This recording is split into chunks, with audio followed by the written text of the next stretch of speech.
OTB AM with Gillette Labs. Get the ultimate shave or your money back. Neon Night Edition available now.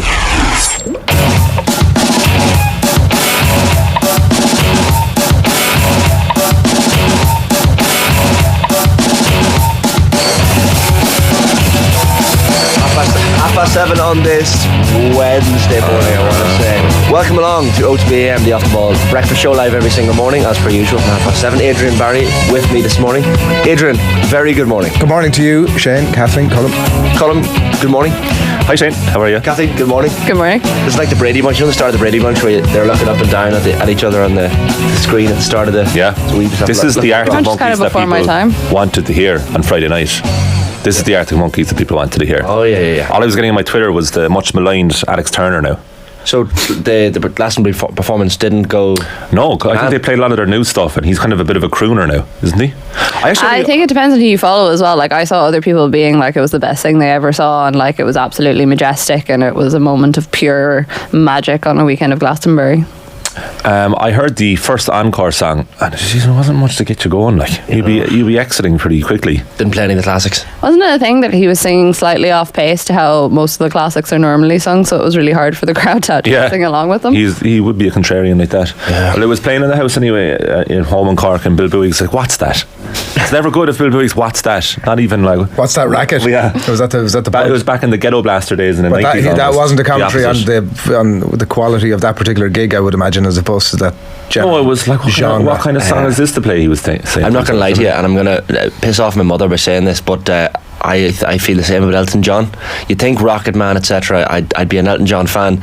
I really... That's just curmudgeonly now, Shane. I don't appreciate Elton John. That's just really cracky. I think he's a brilliant artist, and I understand the draw of him, but I've seen videos of him. You know, the behind the scenes videos where he's a bit of a asshole to some of his... Did you see the film? No, I haven't seen the film. Very good. Now that would change your opinion, I think. Possibly. Yeah. And sure, aren't they all on some level? Like, well, there's egos going around there, I suppose. And in fairness to Elton John, he's a top artist. So we won't get into Elton John critiques. The top artist. Elton John is a top artist. Exactly what our YouTube commentators are coming for. Yeah. At that moment. Well, I wanted to talk potato meanies on the show this morning, but I'm presuming I'm not going to be allowed to. They've changed my life this morning. I feel like I have to try them after we had a big discussion in the office yesterday, and Phil was so like, I don't know, the texture isn't good, and then I went up to the 5th floor to get an orange juice because sadly they no longer come down to our floor. Yeah. And I found Colin Buhig and Phil both with 3 packets of potatoes in each hand. 6 between the two of them because they were so good. Sorry, this isn't a paid endorsement. This is a public service announcement more so than anything else. So meanies in a potato texture. 3 is greedy maximum. That's a lot. 3 is the maximum. Was this yesterday, Kathleen? No, it was this morning. Sorry, this morning. Yeah. 3 is the maximum you could take of anything free. Yeah. Oh, that's fair. Yeah. I only took 2 myself because I'm... Or 1, modest. of course, and then allow, for other people I gave a pack to Adam outside there. Fair. Very generous. You were very... I saw you do that, actually. Yeah. It was like those people that film nice things, and they're doing something nice. It's like, everyone look at me doing this nice thing. Good PR. It was going around, though. Yeah, so. Good PR. So the Republic of Ireland women's squad for the World Cup is going to be named, we expect, 11 a.m, just before 11 a.m. this morning. Vera Pauw was certainly supposed to speak at 11. And there was a report in the Irish Examiner late yesterday evening from John Fallon with... what are we calling it, a leaked squad, or certainly Emma squad? Duffy in the 42 is also reporting the same stuff, so it seems pretty legit. So Kathleen, what are we thinking here? Judging by this squad, Aoife Mannion and Megan Campbell won't be among the 23 players at the World Cup. Leanne Kiernan also will not be involved. Jamie Finn on the standby list, it appears. And Saoirse Noonan also overlooked in favour, you would expect, for Abby Larkin, the home-based player, of course. How do we feel about this? When I initially saw it last night, I was a bit like, I felt like I'd been kicked. I was like, oh no, this is terrible. Just particularly Aoife Mannion and Megan Campbell both not being fit enough to travel or even beyond the +3 player list was quite a blow. I think over the last couple of weeks, Vera Pauw and like the FAI in general have kept a very tight hash on where both players were at in terms of their return to play. like even when we asked the FAI what the situation was with Mannion before she had her first scan when the Premier League squad was announced and she wasn't in it, their response afterwards was like, there's nothing scary there, she just needs time. And you're like, okay, well, just needs time is like she just needs a nap, she needs like a weekend, she needs, you know, a couple of months to recuperate. What's that mean? And then I think because she posted that video of her getting on an Aer Lingus flight yesterday, everyone was a bit like, oh, is this a good sign? Is this not? Clearly it wasn't, and maybe she didn't think it was either, or what was going to happen would happen if she was posting pictures. But and then Megan Campbell has been a strange one because she hasn't really been involved in the squad or with Liverpool all that much since like before the US games, but there's never really been all that much information on what's actually wrong with her and what injury she's returning from. She was at the game against Zambia on, what day was that, last Thursday, and she was walking around afterwards in her tracksuit and like signing things with the fans. Obviously she had given her place in the squad hotel to Izzy Atkinson, who wasn't actually in even the preliminary squad initially. She was kind of one of the standby players. So yeah, those are two big losses because those are like two of your starting 11 that are 100% apparently not going.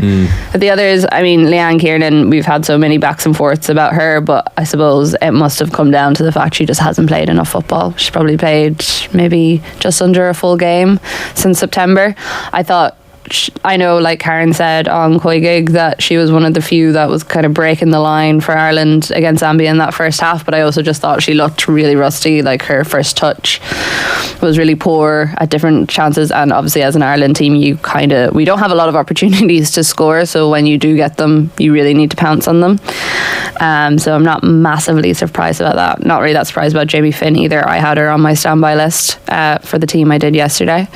But Finn started against Scotland, doesn't she? She's a bit of a favourite of. She can play in a number of positions, I guess, which is the argument for her. Well, but she has kind of fallen out of favour in recent times. Like she was at the Finland game. She got a ban for. Did she start against Scotland? I thought she.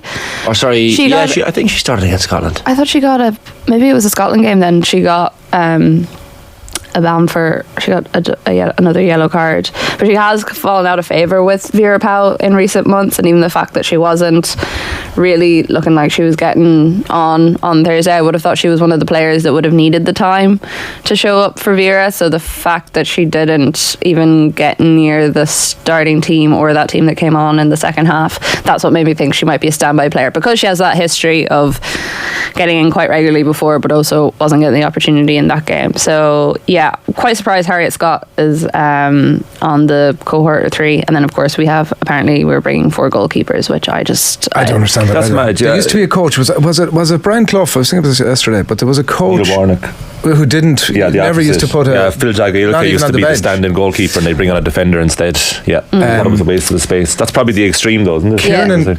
Kiernan, I feel most sympathy for in the whole mix, I must say. Like the others, obviously, as we've touched on, there are bits of injuries, niggling injuries and stuff, and so you can it's like not the most unexpected thing in the world. Whereas Kiernan, like obviously her goal scoring record for Ireland would need to be better, I think, to make it a no-brainer. But she's gone from what you would think would be starting 11. Is she in the 11? Is she on the bench? To not been in the squad. And I think that she's obviously had to battle injuries over the last few years. That's definitely hampered her. I do remember her time under Colin Bell with Ireland and how frustrating that was for her, because she was like coming into the international season as a very young player at that stage, and she was been left to forage alone, and that must have been hard for her. And it just feels like she can't catch a break, and she's the one that I think that will probably feel most hard done by probably this morning. Yeah, like this is what I said before, and I got a bit of grief about it from certain people, but like Vera Pauw has never been a fan of Leanne Kiernan. Even when she was playing in the championship and she was like top scorer in the championship, whipping in goals every other week for Liverpool and doing so in impressive form. I know you can say like, well, championship's different standard to WSL. Of course it is, but when she did have her brief opportunity to play in the WSL, she looked as good. But Vera Pauw, because of the way she's always set up this team, has just never really seemed to favour Leanne Kiernan. Why do you think that is the case? I think because she is more of that out and out striker position, and Vera prefers players who can do a multitude of things, and also has always preferred playing with like a back five or a back four and focusing on defence and midfield rather than our attack. But it never made sense for me that we were playing, say, someone like Heather Payne alone up top. And like Heather is great. I think she's far more suited to the wings where she is now, but like that, she didn't have necessarily the like goal poaching ability, but she had the running ability. So like she could start off deep in the other half and all of a sudden run the ball up the whole way, but then would lose a bit of steam, or she'd be able to take the ball down when it was hoofed up to her, but also didn't have the necessary skill to kind of take it in a little bit further and take her shot. Whereas I always thought Leanne Kiernan did have that ability if we gave her more time within the squad. Now maybe it is a case that, obviously, like you said, Adrian, she has had quite a few injuries over the last couple of years, and some quite serious ones that she struggled to come back from. But she did have that whole run in the championship where she just wasn't utilised from an Irish perspective, which is why when she had only played like less than 90 minutes of football this season, this half of the season, I was a bit like, I don't know if Vera is going to put her trust in her, considering she wasn't doing it when she was playing regularly. And she got that half against Zambia. Like she's not scoring the goals for Ireland, and as you say, when you're in and out of the team, maybe that's harder, but then when you're in the team, the pressure is on to actually do it. She got that half against Zambia. She had few very heavy touches, I thought, and like if you were Vera Pauw in that conversation, and she probably had her mind 99.9% made up anyway, but you're looking at that, and as much as Amber Barrett scoring in the second half endorsed that selection, the heavy touches probably just meant that was it for her. Like, yeah, it became I think a no-brainer. And I think as well, the whole thing that Vera said afterwards was that like the team were scared to fail in that first half, and that's what let them down. Now I did think, in fairness to Kiernan, she did break the line a couple of times and did try stuff, but the only thing is she was offside, and I was like, it's so hard to know, like maybe because Vera's seen her in training and she's going to know this better, but like, is that hasn't had a lot of match time and with like a bit of training, some competitive time, can she get that back? Maybe Vera thinks it's too much of a risk to try and get that back in the next 3 weeks until the actual tournament kicks off. So yeah. Does it mean that Amber Barrett is guaranteed to start?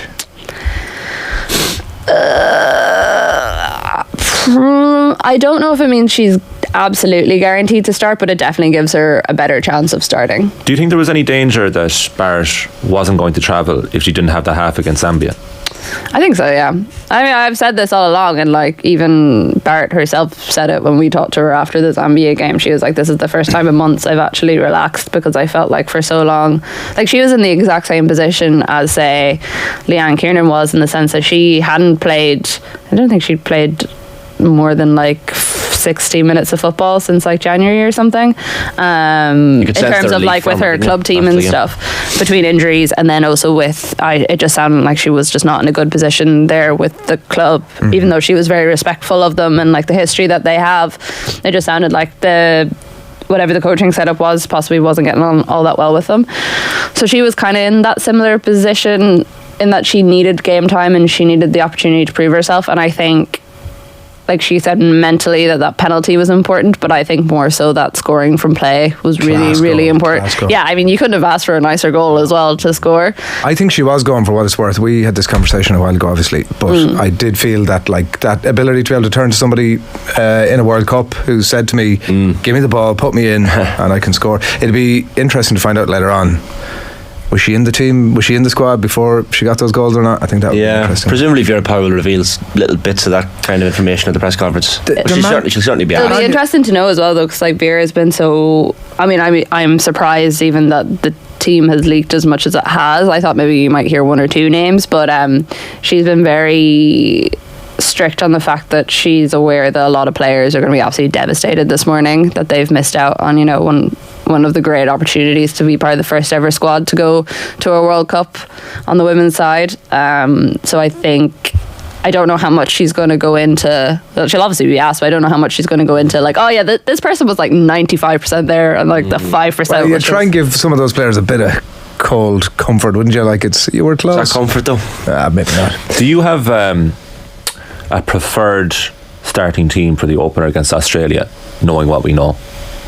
Oh, I feel like because of the injuries now and the players that aren't going, I would need to like almost sit down and re-go through all my positions, because like I would have had Mannion and Megan Campbell in definitely, and obviously that's going to change the back line now. So I assume that's the thing. It's also like, who does Vera bring instead of them? So defensively, does that mean like Claire O'Riordan's in? Does it mean Megan Connolly dropping back into the back, and then that leaves a position open in midfield? So then do you bring Ciara Grant in her place, because she can kind of play in a couple of different positions, or do you stick someone like Hayley Nolan in there, who was like voted player of the championship this year? So I think at the moment my starting 11 will be a little unsettled, depending on who else Vera decides to put in the squad.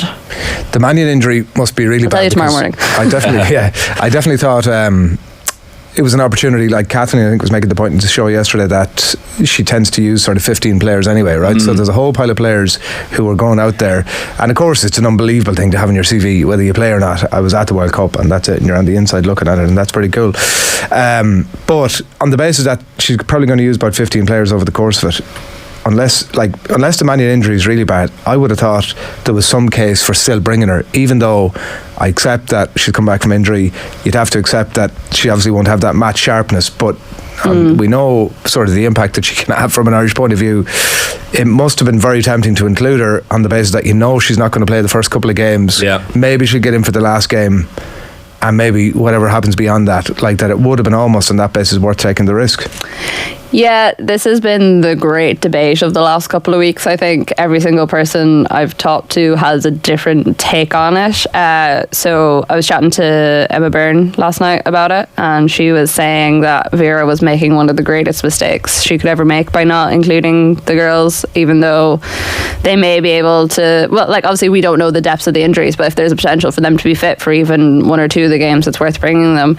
And then Karen Duggan was having the complete opposite opinion, and I think she makes a fair point, and it's something a couple of people have brought up to me, is that you, maybe less so Megan Campbell, but say with Aoife Mannion, she has so few caps and she's played so few times with the team, and by all accounts she slotted in very well with the squad when she was there. Like I didn't talk to anyone who didn't say she was lovely, but she also hasn't been on that journey with the team. And if you're leaving out either a younger player or someone a veteran with the squad, or someone within the squad who carries a good standing or keeps a squad on an even keel in terms of a personality, does that sort of stuff matter as well? And is, like, how much is Vera weighing up that when making these decisions? Which, to be honest, having never been in a professional setup, wasn't even something I had really thought of. I was literally thinking about the 11 on the pitch and like whatever 4 or 5 subs might come on at various different stages. And a lot of people have been going back and forth by which is more important. And the thing is, we can probably never settle on it because we're not in that squad and we don't know fully what the dynamics are between players and coaches. And, you know, maybe there's people in the squad who'd be happier to see someone who's there that they get on with really well, who they've trekked through the last however 10 years with, or else someone who they know going to a World Cup is going to ensure the next 10 years of Irish football and major competitions. So it's a tough one. I don't know, is there a way that you fall down on it, Adrian? Do you think it's definitely the bring them even if they are injured? The only doubt in the response to the question is how injured she is. Like if it's a case and she'll get asked today, she might say she ain't coming back for another 6 weeks properly, and that's for sure, that's definite, there's no question about it, then I think then it's a no-brainer. But I definitely think on the basis that there isn't going to be mix and match, it'll be best 11 on the pitch every single time, then there is a case for bringing her. Like, if you're in England or USA, I think you take those players, don't you? If you're expected to go deep in the tournament and you're like, we're going to have time, do you bring these players in? If you're Ireland, you might have only 3-4 games. It's the unanswerable about how injured she is. Yeah, that's the thing. Maybe like I'd say Vera Powell knows more. Like there is a case. You know that there's there is a case for it. Like, and the Campbell one, like they might have explored that option already though a few days ago. Like, surely there's a case of ringer, and there's just none. I'm sure she'll explain today. You shed a tear over the lack of the long throw-in. You do. Well, you do. Like, you really do, because it would have been. Well, also her as a player, like, but yeah, look at sure, but like the long throw, like whatever. How much time would we have spent talking about the threat of the long throw-in in match previews? It's spot on. I mean, it was practically another set piece for us. But we not have just got her on the pitch, like, just to do. What injury does she have? What's the injury? But that's the thing. It hasn't really been reported what injury she has. Well, unless it affects her arms. Yeah. She'll have that answer. She'll have the answer ready to go today. Like, she's going to be asked that. Yeah. That's the first question almost. I mean, it just said that in the articles today that she'd been struggling with fitness, and like, I know even when she wasn't included in the US squad, or the squad that travelled to the US, there wasn't a whole lot of information about what it was, and it's been the same out of Liverpool in the time. Like, I don't think she played again after that for them. Maybe a couple of minutes, but nothing mad. Yeah, we will find out later this morning. So we're obviously working off the preliminary reports, the so-called leaked squad that's to be confirmed by Vera Pauw later this morning. So all 31 players were apparently informed of their status yesterday, and Vera Pauw will of course convey the background to the media at the UCD Bowl later on this morning. So we'll update you on that as soon as we hear news. I should before we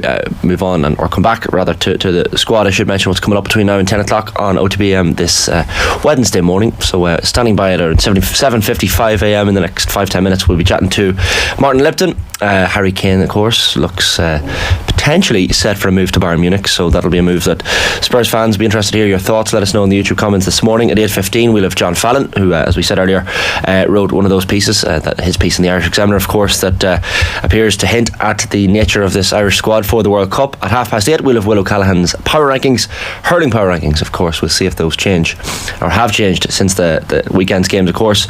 Keith Woods, you had to be there. Really looking forward to this at 10 to 9 as well. We have a bit of time to go through it with Keith, and he's picked out 5 of the moments from his career that he most remembers, performances that stand out for him, and then Matt Slater highlights from him at 9:30. Like, when you think of the I guess the news that was conveyed to players over the last 24 hours or so, you think of the likes of Saoirse Noonan down in Cork, who's been disappointed potentially. Denise O'Sullivan on the other hand, we saw some video yesterday. I think we have some footage of this down in Cork, the going away party, I want to say. This is outside our mother's house or our home house in Cork. Yeah, not the uni, not outside the city. Yeah, I think it was locals who had organised it. It's going to be a lot bigger than she expected it to be. And was it the Maccabi band that turned up as well? Apparently Denise was like absolutely beetroot at this stage. It's funny, for all she's like a showwoman on the pitch, she's not necessarily a big showy sort of person. You could just see in some of the photos there were of her last night doing the rounds on Twitter and other parts of social media how absolutely delighted she was. She was just like laughing her head off the whole time. So that is the other side of this, to people missing out, that there are also players like herself and Katie and whoever else makes this squad who very much deserve this. It's a difficult thing because the ones who miss out deserve it, the ones who get there deserve it as well. It's the nature of this being our first ever tournament. It's particularly hard to see people miss out, and it's particularly good to see how happy the ones are that are making it. For some of them, like the proudest day of their careers is going to be today when they're picked in a World Cup squad, and probably only overtaken maybe on July 20th when they actually play in a World Cup match. Yeah, I'm looking forward to seeing them and all their families and stuff tonight in the Mansion House at the Off the Ball Sky event. Should be good. 100%. Be chatting to them all tomorrow as well, so there'll be interviews with all 23 players between myself, Nathan and Aisling. We have an hour to get round to every single player. No pressure. So it's going to be a little bit of a speed dating situation, but 100%. It'll be good crack. Looking forward to the Mansion House as well. That'll be a lot of smiley heads, no doubt, this evening, as you say. Kathleen, did want to touch on this before we move on. Robbie Keane back in management with Maccabi Tel Aviv in Israel, new head coach, and the quotes from him in the papers certainly this morning. He was asked about somewhat negative reaction on social media to his appointment on a two-year contract to manage a club in Israel. He says, "This is the last time I will say it. I do not want to get into the politics. I'm here as a football man and as someone who loves the game." So the Ireland-Palestine Solidarity Campaign had said after this appointment, there is a Palestinian sporting boycott, and called for the expulsion of the Israeli FA from FIFA and UEFA due to apartheid Israel's crimes against the Palestinian people. So it is deeply disappointing to see Robbie Keane go to manage Maccabi Tel Aviv. This is an interesting one, lads. So he was asked to address a number of different topics, but of course, this link and controversy about him managing a club in Israel is clearly not something he wants to get into. Well, this is his first full-time managerial gig for Robbie Keane, and he's clearly had to scrape and scratch around for it. He's been obviously number 2 at a load of different places, including with Ireland. Do you remember the Mick McCarthy conference where he said, how did all this come about? And Mick said, the cheeky bee, sort of elbowed his way into the gig. And that's fair enough. That's kind of tends to be how a lot of it happens. You imagine he must have been in the mix he must have interviewed for an awful lot of gigs. Yeah. I'm sure if he's going there, it's not his lifelong boyhood ambition to get to Israel, right? So I'm assuming that Maccabi Tel Aviv is some way down the list of clubs that Robbie Keane want. I'm sure that he must have been looking at League 1, League 2 teams, if that's the case, and just failing to be able to get a break for it. But I certainly looked at those quotes. He before he said that he was here as a football man and someone who loves the game, he said, this is the last time I'll say it. Like, there was definitely the vibe of it's my ball and I'm taking it and I'm going home about the comments, and a blindness almost to what was going on around him. What I couldn't understand is why he didn't just sit down and look at, I don't know, I'm assuming the club, who've been through 7 managers in the last 3 years, are briefing the managers that come in to talk about this stuff, and probably briefing them all in the same sort of way as in saying nothing. But how couldn't you sit down and say, look, there clearly are issues in this country. Clearly much of it is not good. Innocent people are dying. Innocent people are being targeted. While I'm here, I'm going to educate myself a little bit about all that stuff, and I'll speak about that down the line. This sort of, you're sat there now. You say, like, obviously about a reaction on social media, and he talks about politics. But I mean, it's not politics. Like, I was looking up last night some of the areas that he's now associating himself with. One report that I read on a Human Rights Watch website was saying that across 4 days in May this year, while targeting members and commanders of the Palestinian Islamic Jihad movement, Israel killed 33 people, and it says that includes 6 children and 3 women. How can you be blind to that stuff so much as to sit down and say, I'm a football man and I'm not talking about it anymore? There's a sniff of Eddie Howe being asked about the Saudi Arabian links in one of his early press conferences when they came on board, and very much him saying, I don't want to talk about this, I'm a football manager. You've got the reaction from different politicians in Ireland as well. Sinn Féin TD Chris Andrews had a strong statement, declared Maccabi as an apartheid club, an account of Israel's actions in Palestine. It's also just silly coming out with those quotes when you consider the links that Ireland has with Palestine and like how strong the BDS movement is here in general. Presumably Robbie Keane was aware of Ireland's strong links with Palestine. Well, you'd say presumably, but like there's nothing presumptuous about it. Like maybe he doesn't. Maybe he doesn't have a clue about stuff that's going on. Like someone who has spent their life so dedicated, and I'm not saying it's an excuse, I absolutely do not think it is. I think someone should have pulled him aside and been like, just checking, you do know what you're getting yourself into here. But like in some ways I find his stuff almost worse than Eddie Howe, because it's one thing having the money come in and you're still sitting pretty in Newcastle, and it's another thing going to the country, you know, driving through certain parts of the country or going to different towns where like it's occupied territory, or you know, like you're properly engrossing yourself in the culture and in everything that's happening around you, and then to just sit back and just be like, I know, it's just about the football, lads. It's all about the football. Even if he wants to stay a football man, like he said, it's very difficult to constitute what success is going to be like at that club. Like they've been through a raft of managers the last couple of years. They're expected to dominate domestically. He's going to have to do something extraordinary in Europe. So I actually don't know what it does for his managerial career. Well, it's a break. That's it for him, and that's all he's seen it. Like Tel Aviv is a very secular city. You can go about your business there in the same way that you would in any other what we might call Western city, and be largely blind to the stuff that's going on if that's how you so choose. But you know, it's the last time I'm going to address it. I hope that I don't know who was asking him the questions at the press conference yesterday, but I do hope that there are follow-ons. The last time you get asked. 100%. Did want to mention before we move on briefly, Martin Lipton standing by for us, the Irish men's sevens team qualifying again for the Olympic Games. Huge achievement for them. So that Ireland progressed to the knockout stages first as Pool A winners. They had beaten Poland, Italy and Germany, and then overcame Belgium in the quarterfinals, Portugal in the last 4, and yesterday brilliant 26 points to 12 win over Great Britain to crown that European Games glory and the ticket to the Paris Games, of course, next year. The women's team qualifying for the first time quite recently as well, so huge achievement. I mean, massive. Bit of breaking news there that Dan McDonald reporting in the Irish Independent that Stephen Kenny will get the chance to bring Ireland into the France and Hurling games. I mean, this is as expected, but his performance, Dan writes in the Irish Independent, was discussed in the regular monthly meeting of the FAI board last night, with standard review of the June window just one of the number of topics on the agenda, and he will stay there. Interesting developments, perhaps unsurprising as you say, but definitely I guess a bit of relaxation for Stephen Kenny now that he can move on and push on with those two games at 7:59 a.m. on this Wednesday morning's OTB AM with Gillette Labs. Get the ultimate shave or your money back. Neon Night Edition available now. Time to say a very good morning to the football writer Martin Lipton. Morning, Martin.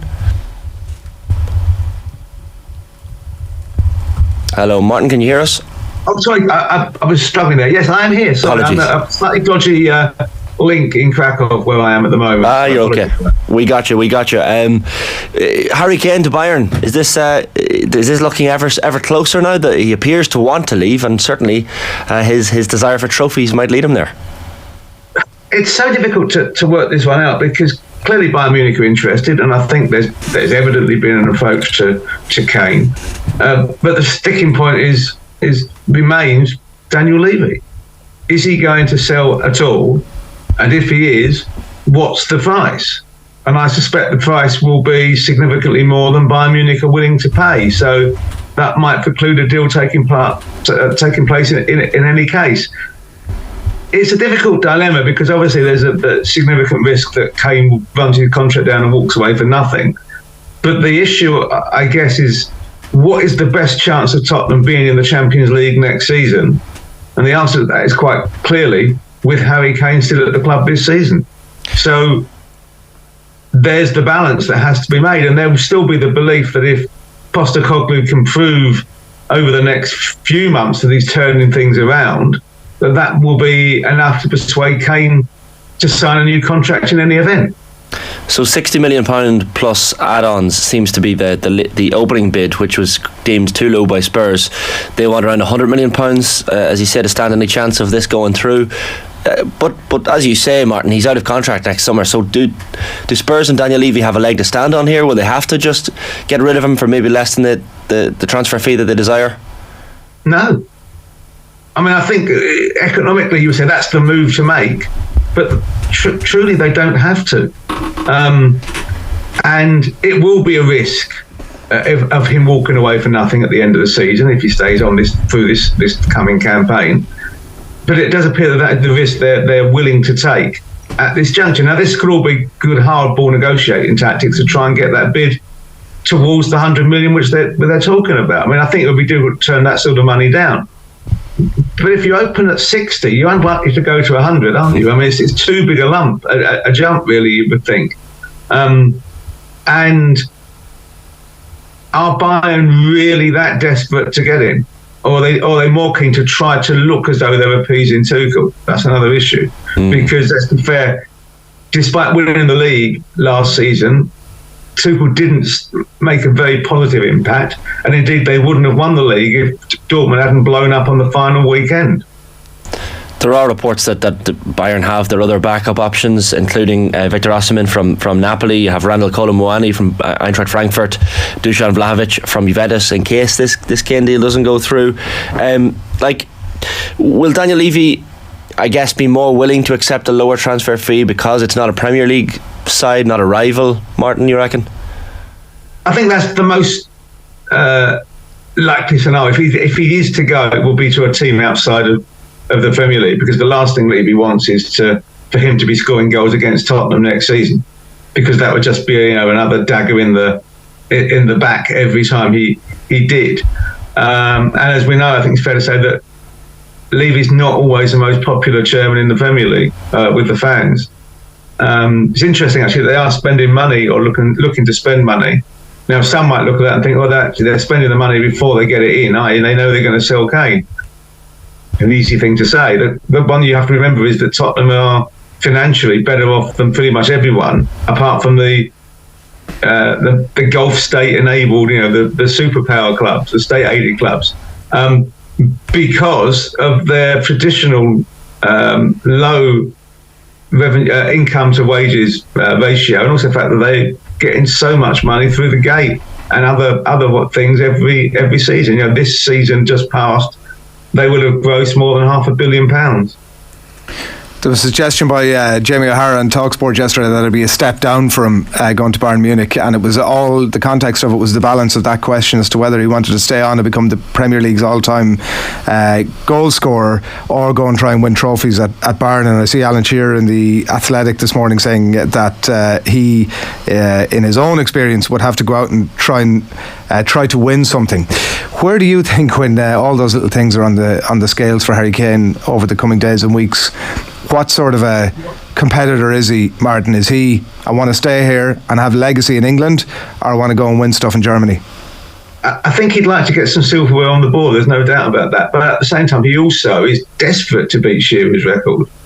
There's no question of that. I mean, you could argue as well, look, Shearer scored from this point, the age Kane is now, to the end of his career. Shearer scored 84 goals in 6 seasons.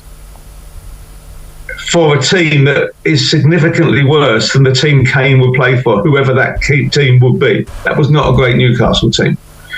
So even if Kane were to go abroad for 2 years, and I'm not saying it will happen by the way, but if he were to go to Munich for 2 seasons, win 2 titles because he would, potentially have a deep run in the Champions League because he would, he could then come back and he'd still have 4 years to score 48 goals at 12 goals a season. Now, you'd back him to do that because the talent's clearly there, and unless he was to have a significant serious injury, he could in 4 seasons, even at 36 at the end of it, comfortably, I think, break that record.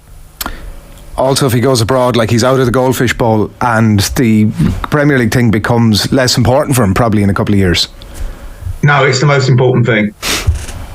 He wants to break that record. Because that's because I think, and it's a legitimate argument, the era of players staying at a club and staying at a league for their entire career has ended.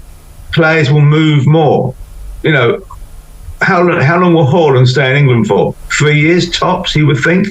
So if you set a new mark of getting it towards 300 Premier League goals, Kane will think that will last forever.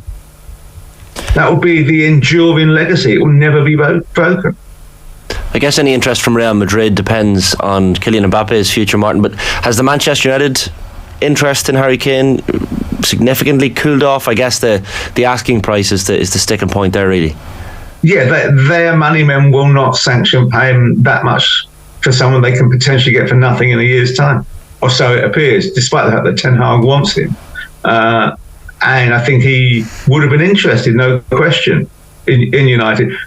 It doesn't appear, though, that he's pushing to get out. I mean, 2 years ago, at this point in the summer, it was pretty clear that he wanted to leave. But as I said, it was less than he wanted to leave, more than he felt he couldn't stay.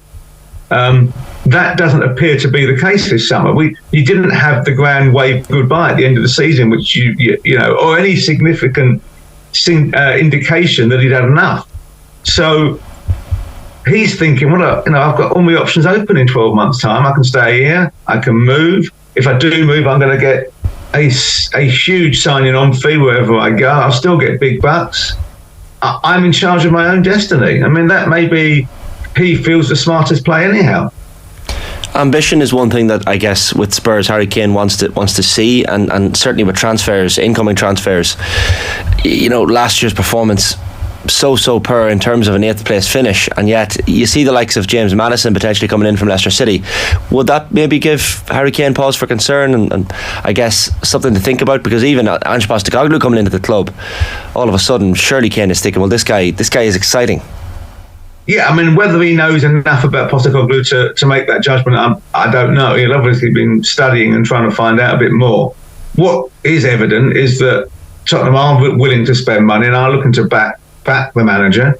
The goalkeeper's in. They've confirmed Kulusevski. Maddison appears to be on the verge of being done at 40-odd million. There'll have to be 3 centre-halves, I think, and a few others. I mean, it is not the end of the spending. It's got to be the beginning to persuade anyone that they're going in the right direction. But they will be noting it. You know, Spurs haven't had a number 10, a playmaker, since they let Eriksson go. That's nearly 4 years ago. Maddison dead ball specialist as well, will create, will score, is a good player. It's a signing that the fans, that type of player, the Tottenham fans have been crying out for quite some time. And at 26 years of age, I guess Maddison fits a positive age profile as well. And you look at the way that certainly Ange Postecoglou set up at Celtic, you'll expect him at Spurs to adopt a bit of a 4-3-3 as well. He fits nicely, you'd imagine, Maddison, into whatever plan he has at Spurs. Yeah, I mean, look, we're assuming he's going to play with a 4-3-3, an aggressive high press, and try to invert the fullbacks, everything he did at Celtic. We will find out. You need a dressing that isn't resistant to change. I mean, Tottenham have been the sleepwalkers 11, haven't they, for the last few years, bailed out by the centre forward. And that's not going to be the way they play anymore. A lot of those players, I suspect, will not be suited to playing with that intensity, and they'll have to go. But as a cultural change, a reset, is exactly what the supporters need to see. They need to be galvanised, they need to be infused, they need to be able to keep their eyes open, which wasn't necessarily the case over the last couple of seasons. You mentioned the goalkeeping position there as well, Martin, and that's probably been one that's cropped up in every transfer window of late for Tottenham managers, whoever they may have been. But Guglielmo Vicario from Empoli has been confirmed as a signing on a 5-year deal. £16.4 million is the reported transfer fee as well. I mean, this has been mooted for quite some time. Spurs needed a long-term successor for Hugo Lloris, and they appear to have got him. Yeah, look, he's been signed to be number one. Lloris will go now. I mean, Lloris has been a fantastic time at Tottenham. He really has. He's been there over a decade. He's been part of the furniture, been through a lot of the managerial changes. He probably needs time to finish his career elsewhere, whether that be in France or Saudi or wherever it might choose to be. And they've signed the replacement. I think they clearly were interested in Ray, and Brentford refused to budge over what Spurs believe was an overinflated price. I wonder where that idea comes from with Daniel. There you go. And they then went out and got the other one who was on the list, who's had a decent season in Italy. I haven't seen enough of him to make a judgment. I do not know. What I'm hearing is he's got good reactions and he's very good with his feet, and that's prerequisite now for a top goalkeeper. But let's see his talent, his standard when he comes here. It's probably too early to judge.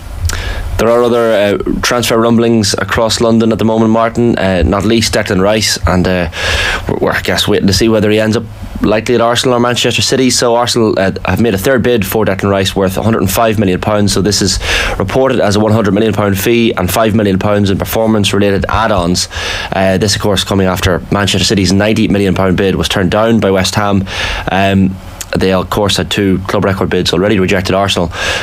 West Ham seem to be looking for £120 million, Martin, but I mean, I guess the player wants to stay in London, so Arsenal seems still the more likely destination, really. Yeah, you would think so. I mean, it all depends desperately how desperate rather City are to gazump Arsenal. But it is a proper auction, isn't it, now? And they're both going in with bids that are now meeting the sort of figures that West Ham want to hear, and then it comes down to who is the keenest and who can persuade Rice. I think if City came in and trumped Arsenal's bid, then West Ham would have no compunction in selling to City, and then it would be up to Guardiola to persuade Rice that he wants him in his team. But I think he would definitely have him in his team, and he would be a key player in the dominant side. You go to Arsenal and you become the central cog in the side that's trying to break through and to become the dominant side.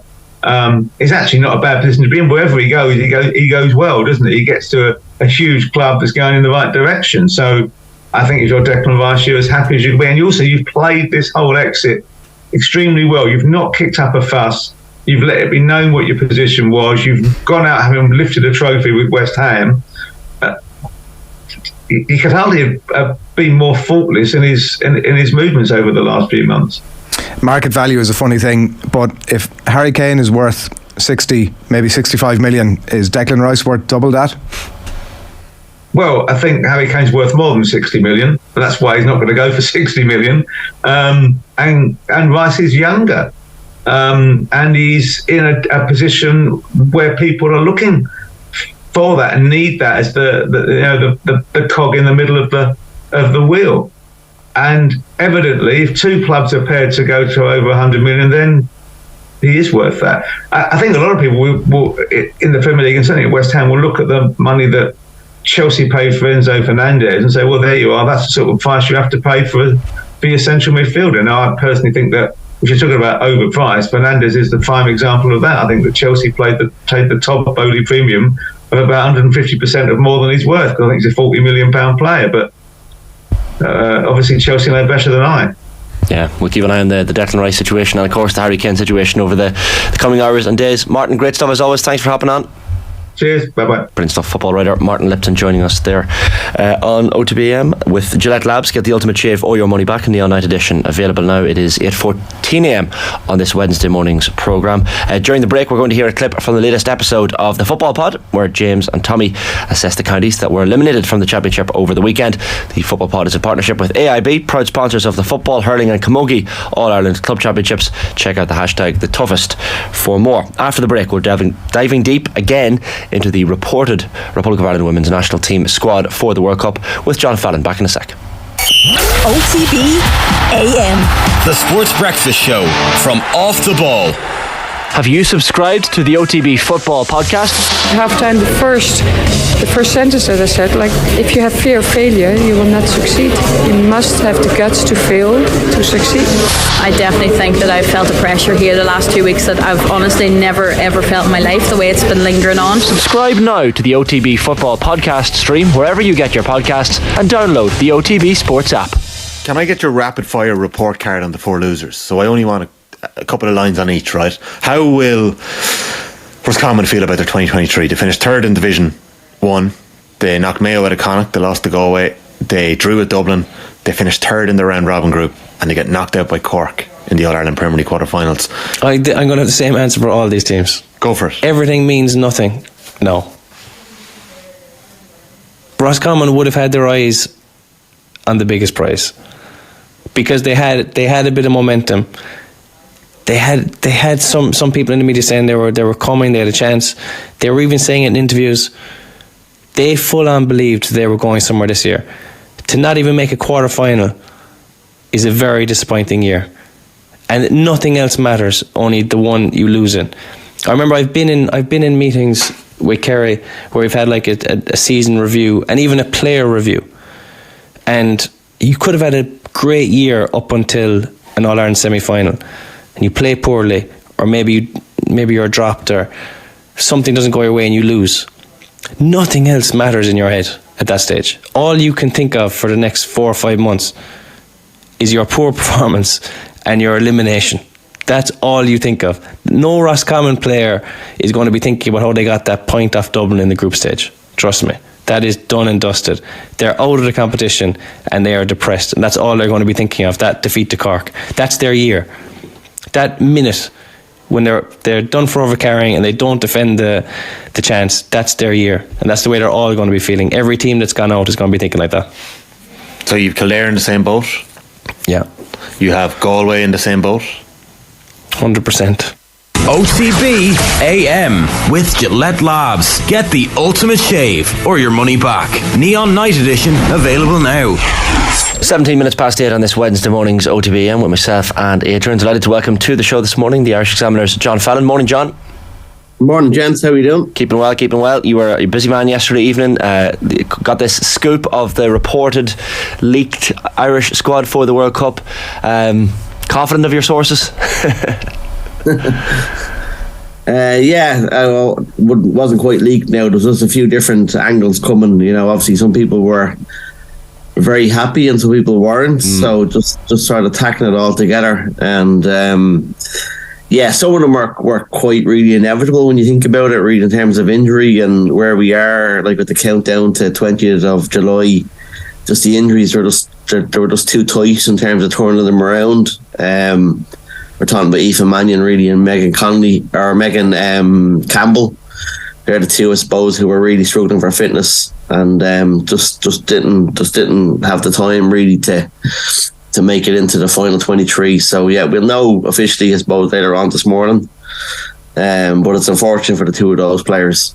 they're two huge blows, aren't they? I mean, of course, as you say, they were struggling for fitness, Aoife, with Manchester United, and Megan Campbell with Liverpool towards the end of the season, and yet still there was always the hope, I guess, that they'd be fit to make it. But they are two massive absentees.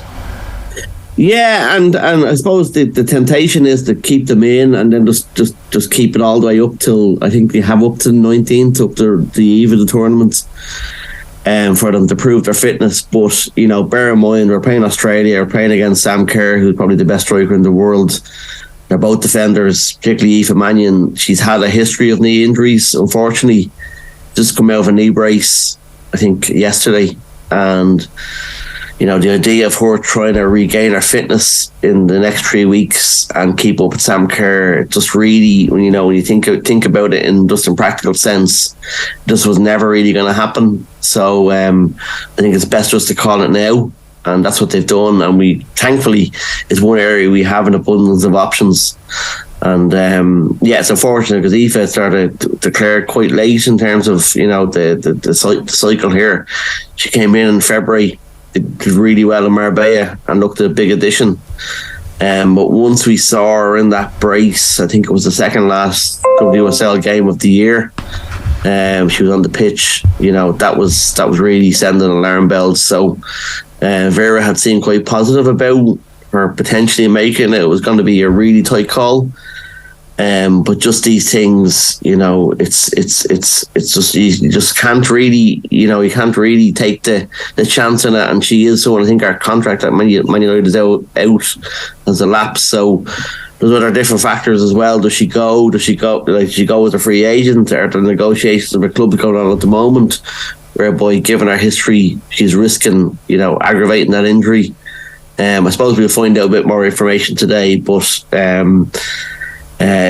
know Vera was quite eager to make the call quite earlier than even she had to do so. And I believe Aoife is in England at the moment, just getting treatment on that injury.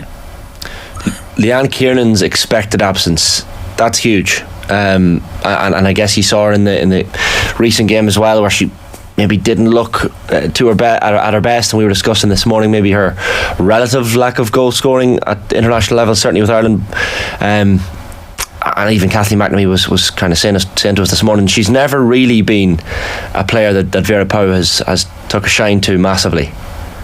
No, it's just an ankle injury. It's severe. It's coming back, and you're in a department there where you're sort of in the air. Where, you know, Saoirse Noonan played last week. Abby Larkin's there as well. I think Abby's got the nod. So it was going to be a marginal one. You know, we were with the Liverpool players. It was Niamh Fahey and Leanne, who are coming back quite late in the season, very, very late in the season. So Leanne just hasn't made it. She just can't really rely on her in terms of delivering her full potential. So again, tight calls, and there's a lot of tight calls in this squad, and it's just people disappointed. And, you know, I believe there was a lot of emotion there yesterday when the calls were made out in UCD. And Leanne, just hopefully, you know, she's quite young. There will be other opportunities. There will be other tournaments in the future that should be back at full fettle for. She's a player who deserves a break at some point or another. John, just in terms of who might start, and I know we're sort of forwarding on a little bit, but Leanne Kiernan, obviously with the start of the Zambia game, has started plenty of games previously. Does this move Amber Barrett from a position of where we were debating a couple of weeks ago as to whether she's going to be in the squad? Does this move her into the first 11? Yeah, I think so. Yeah, I think even Amber was engaged in that debate herself, given her lack of club action in Germany, but she's moved on now to Belgium. So she's really put herself in the frame, you know, given the Zambia contribution last week. Like, she already had credit at the bank, you know, with Hampden Park, but I think she's in a great position now, you know, for Australia. You know, there's a few other contenders there, but Amber has always delivered. You know, she's been around a long time, different managers, Vera Pauw, Colin Bell, never really let us down. So she sort of had to see off the competition because it was coming from every angle. But last week when she was needed, you know, she produced the goods. So I think she's in a great position, you know, as it stands to lead that forward line. some of the other absentees, Jamie Finn being one of them, John, that seems to be another relative shock given her inclusion, certainly for many of the games in the qualification. And like, she started the campaign against Sweden, as you reported yourself, and finished it against Scotland. And you also mentioned her versatility as well, and maybe that's another reason why she is an unexpected absence, I guess. Yeah, she's the big one, I think, really. Now, like, when you look back, like, the two home-based players who would have been sort of favourites of Vera would have been Anya Gorman and Jamie, and what they had in common was both of them worked as personal fitness trainers, in their full-time jobs, so they had a level of stamina, endurance that really Vera relied on. And she was really one of the go-to players in the campaign. Now, towards the latter stage, she would have drifted a bit, but she was to the point, I think, where they left her out, I think, of the game against Georgia because of fear and suspension. She was that important. But I suppose she's been a bit of a victim of the influx of new players. She sort of was on the margins, but I did not expect her really to be cut from 23, because she's got a great engine. She can play as a holding midfielder, she can play right wing back, but they've just gone for different players in that position, which has been quite a surprise, and I understand she was quite distraught yesterday when it was informed.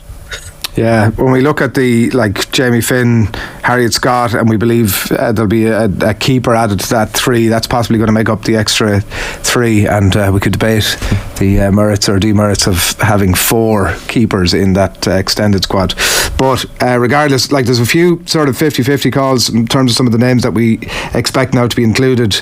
Ciara Grant possibly might be one of those that'll benefit from the Mannion exclusion. Ruisha Littlejohn was somebody who, despite being so dependable over the last couple of years, was maybe in that debate as well. Who do you place in the waking up this morning in the I can't believe I'm in category? Yeah, I think both of those, Ciara and Ruisha, I think are okay. Same with Lily Ag. So they were players, Ruisha and Lily Ag, who would have had injuries towards the end of the latter stage of the season, but they're in. And the way Vera plays is basically with a back 5 and sort of two screeners in front of them, and they would be major contenders to sit in that role. Ciara Grant likewise.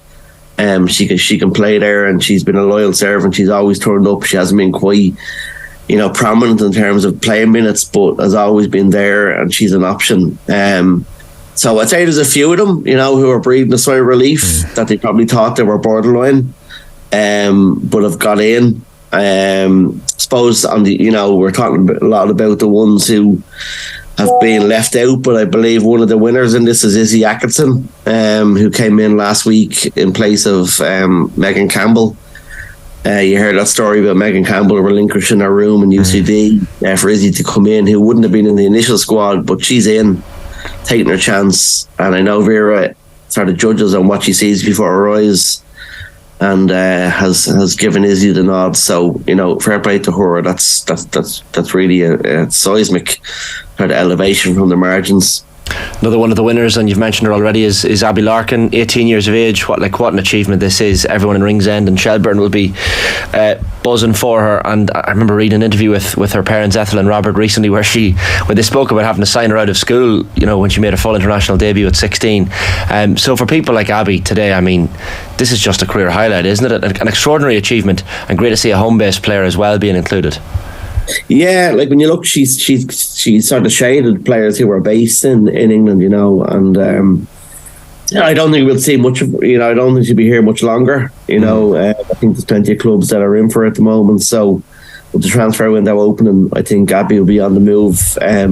But she has that pace, that can stretch defences. So maybe not as a starter, but someone who can come on and give different options and be versatile. Again, you talk about the winners category. Abby's in there, and deservedly so. What was the crack in Knocknaheeny last night? In with Denise, brilliant.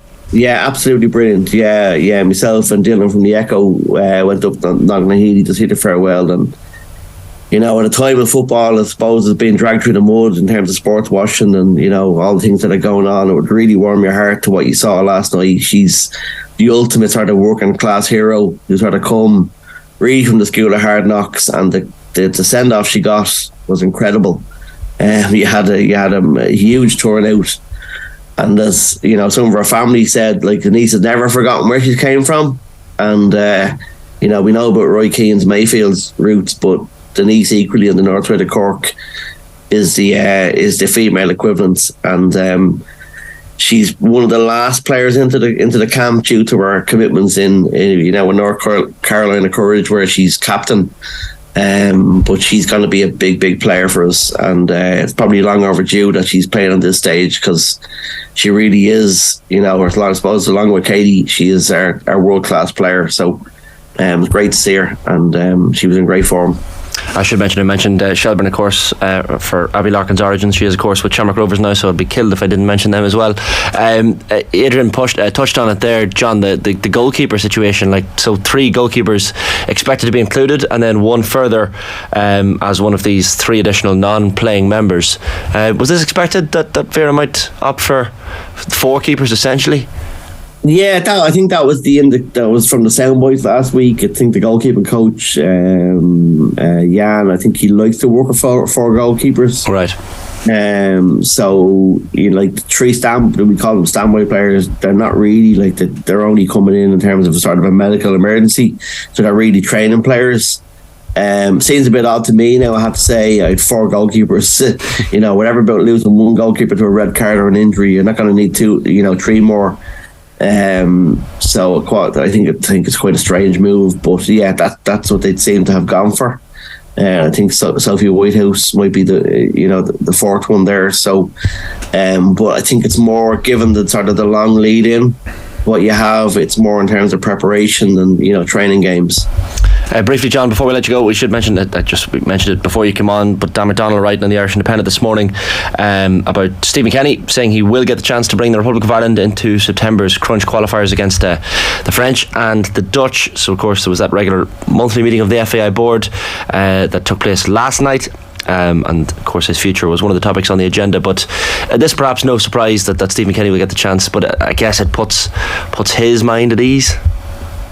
Yeah, I was on different topics last night, but I heard the board meeting dragged on quite long, but not a surprise. I think had Gibraltar maybe gone a bit sour, we could be looking at a different conversation this week. But yeah, that seems to be the case. It's going to roll on to September, maybe with some contingency in place should the worst happen there. So really not a surprise. Yeah, absolutely. John, great stuff as always. Thanks for hopping on.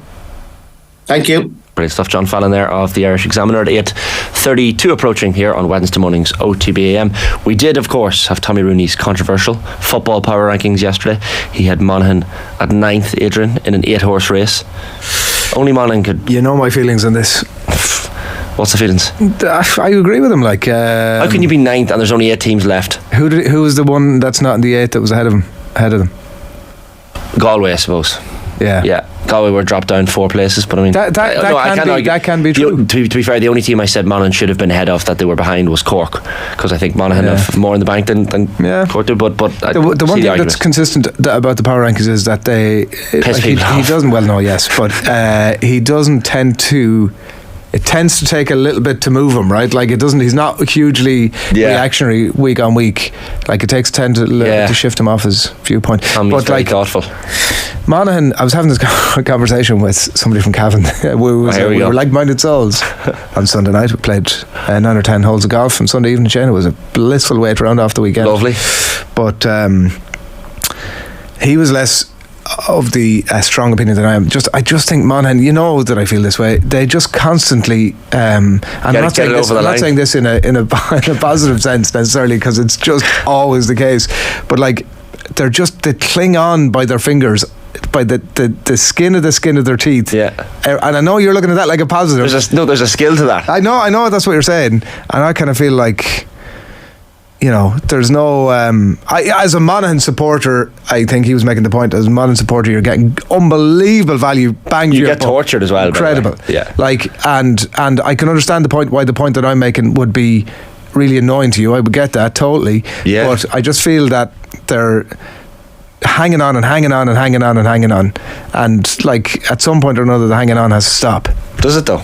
But you get experience at the hanging on. You build up the scar tissue from hanging on. You are right in the conversation, because they've done it for 10 years. Is it in Division 1? Yeah. And like the results have gone the way. If Westmeath clung on in Division 1 for 10 years, correct, you'd be pretty happy. Correct. But then, as a neutral observer from Stokes Kennedy Crowley, I would have somebody else to say, do you really deserve to be there? Sorry, what was the Cavan person's... They were reluctantly sort of saying that, look at they've done it. They've, even if this ridiculous set of results that had to go their way went their way in the final day, that's the way the cookie crumbles. So. Yeah. But I just think that you make your own luck. Are they in the top 8 in the country? Of course they are. They have been consistent. Sorry, they've been in the top 6 in the country in the league sense for the last 10 years. So you'd take Cork out and put them in. Yeah, that's the only. So are you saying they're 8th? I would have had them 8th in the power rankings. Yeah. No, I think if they beat Armagh at the weekend, I think that at that point they would have to push the top 4. Top 4. Well, they're into the semi-finals then. But I get but that. They won't go from 9 to 4th. No, Tommy certainly wouldn't put them 9th or 4th. They'll probably beat Armagh at the weekend, and Tommy will put them down to 11th. He's a bit like Sepp Blatter, the way like the FIFA rankings. Yeah. They don't, just because one team beats another doesn't mean you go ahead of them. No, of course. You get extra little. I'm sure he's got an exact science, Shane, behind the scenes. Possibly. There was one very good comment in earlier on, by the way, I should mention it, about Harry Kane that we were talking about. Aina Carroll, good morning to you, Aina, on YouTube. We were talking about Harry Kane and whether he goes to Bayern Munich or wherever he goes. Highest paid player at Spurs is like saying it's the biggest car park in Leitrim. That's good though. That's comment of the morning there. That's a good one. He's not wrong. And someone says as well, it's a fair point. Shane, is there ever a show or even an hour in OTB you don't mention the Farney Army? Lol. No, there isn't. It is time. I won't mention them here for the hurling power rankings. You might do. Some of these critics, these pundits, I absolutely adore them lads. I have unbelievable time for them, but they're a great bunch, but it's not acceptable. I'd like to play the hard man when they're on it. It's not very pleasant when you're trying to manage a team. All you're looking for is a bit of civility and a bit of decency, but they just dismiss you like you have nothing to do with the bloody occasion. Will O'Callaghan, come in, good morning. Morning, lads. I have to say, when I hear Adrian go, just because you beat a team, you don't go above them in the power rankings, I'm there going, slight spoiler, that's exactly what's going to happen this morning. Well, what other way is there to do it? Like, are yourself and Tommy different in your approach? I know I'm sure you don't reveal each other's the kimono skill. Yeah, you can't. Like, you got to keep your own, I guess, logic to yourself in case it's. Hold back your kimono there, Will, is what Shane is saying. How do you work it out? Look, I don't think the logic can be as simple as a team has a reactionary result against another team and then you push them above them. But I think when you get to this point in the championship results and championship performances weigh an awful lot when it comes to how you're going to change the power rankings around. You'll see in a minute that there's very few changes. In fact, just one on the hurling power rankings since we spoke last Friday week. But then we've only had 2 games since. So therefore we haven't had a huge amount of games to actually determine changes on the ladder. And I think it actually speaks to the consistency of the power rankings up until now, is that we're looking at a case where we pretty much had the top 4 or 5 teams in the country in a reasonable position. You can argue maybe a place here or there where the top 6 were within 1 point of each other when they met in championship so far this season, and now we have very clear top 4, which is exactly the same top 4 as this time last year, because for the first time in nearly a decade we've got a repeat of last year's All-Ireland semi-finals. I'd forgotten about that. Yeah, that's like what does that say about the championship at the moment as well? Like, it felt wide open heading into this year, and certainly the Munster championship was very, very open. But the fact that we're left with plus à change, I mean, would you have called that at the start of the year? I think you would have thought the 4 teams who were in the semi-finals would definitely have been in contention to get here. Everyone would expect Limerick to be, at the time, overwhelming favourites, maybe less overwhelmingly so now at this point. And again, they have to navigate a major change to their team, albeit they were able to signpost it a couple of weeks out before the semi-finals with their captain Declan Hannon not being available for the semi-final next week. And, Galway showed a huge show of grit at the weekend on the back of conceding that late goal in the Leinster Munster final, where it looked like their path to an All-Ireland final was going to become incredibly difficult to have to get through Tipperary and Limerick. And now Galway are coming in with a little bit of momentum into that game against Limerick, a team who they've given plenty of problems to before, a team they match up well against physically, and a Limerick team who could well be without, will definitely be without Declan Hannon, could be without Keane Lynch, and without Gerard Hegarty being in form. So Limerick have found the answers when people have asked over the last 4 or 5 years, but this Galway team off the back of the weekend looked like they could cause them a few problems in the semi-finals. Give or take, like a Tipperary result against Galway, like you could that's the problem with the hurling championship. It's the problem with hurling, that it's actually quite easy to predict the final four. Yeah. Well, I don't know. If you were to go back a while back, you would have thought the Tipperary were going to be in a Munster final, a dead rubber against Waterford in their last group game. I think you would have thought they're now getting ready to play against Clare. That result has proved to be quite costly for Tipperary in the end. So you can say from this 5 will come 4. Yeah, I think so. And I think Cork probably aren't too far off in 6th place as well. But I think after that, it was fairly clear that the other teams weren't going to be in contention. We probably saw that in the Dublin game against Clare, where Dublin had enough for Carlow the week before in the preliminary quarter-final. But then when they come up against the Clare team, who hurled a little bit erratically on Saturday afternoon, they'll be maybe a little bit disappointed about some aspects of their performance, particularly, again, the wides, which have been racking up for Clare this season. But when David Fitzgerald ran through the middle of that Dublin team, they caused untold problems for Dublin. Banged in 3 goals and 2 points just before half time, were 9 points up at the break, and you just felt like there was only one winner from there, and Clare were incredibly comfortable in the second half. Tony Kelly getting 3-4 from play, Mark Rogers stepping over onto the frees with Aidan McCarthy up in there. From an attacking point of view, I think Clare will be really happy. The problem that Clare will probably have on the weekend just gone by were the issues down the centre of their defence, and John Conlon still has to go through the return to play protocols over the next couple of weeks to see if he's available to play at number 6. He was a huge loss when Clare suffered that 14-point defeat to Kilkenny in the semi-finals last year, and their captain Conor Cleary at this point has to be a major doubt. Popped his shoulder a few weeks back. Apparently it was up until the Thursday of the Munster final before they made a decision that he would be unable to play.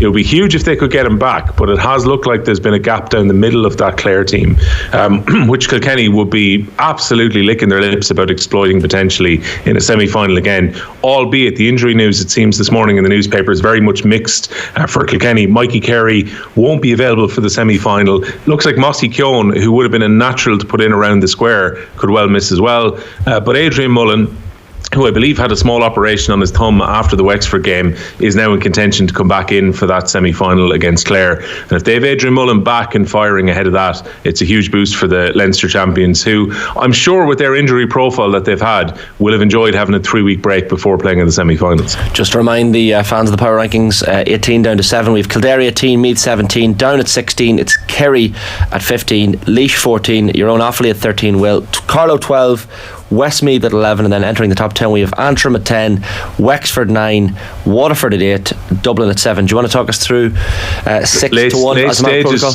I was going to say late stages, Shane, when it comes to the teams who were there from 7 back, so they haven't played since we spoke last. The only 2 teams that were involved were Carlow and Offaly, the Joe McDonagh Cup finalists, and both of them, as expected, lost their preliminary quarter-finals. Carlow were that bit closer to Dublin, while Tipperary ran riot against Offaly, but I don't think it's a reason to drop either of them the fact they lost a preliminary quarter-final.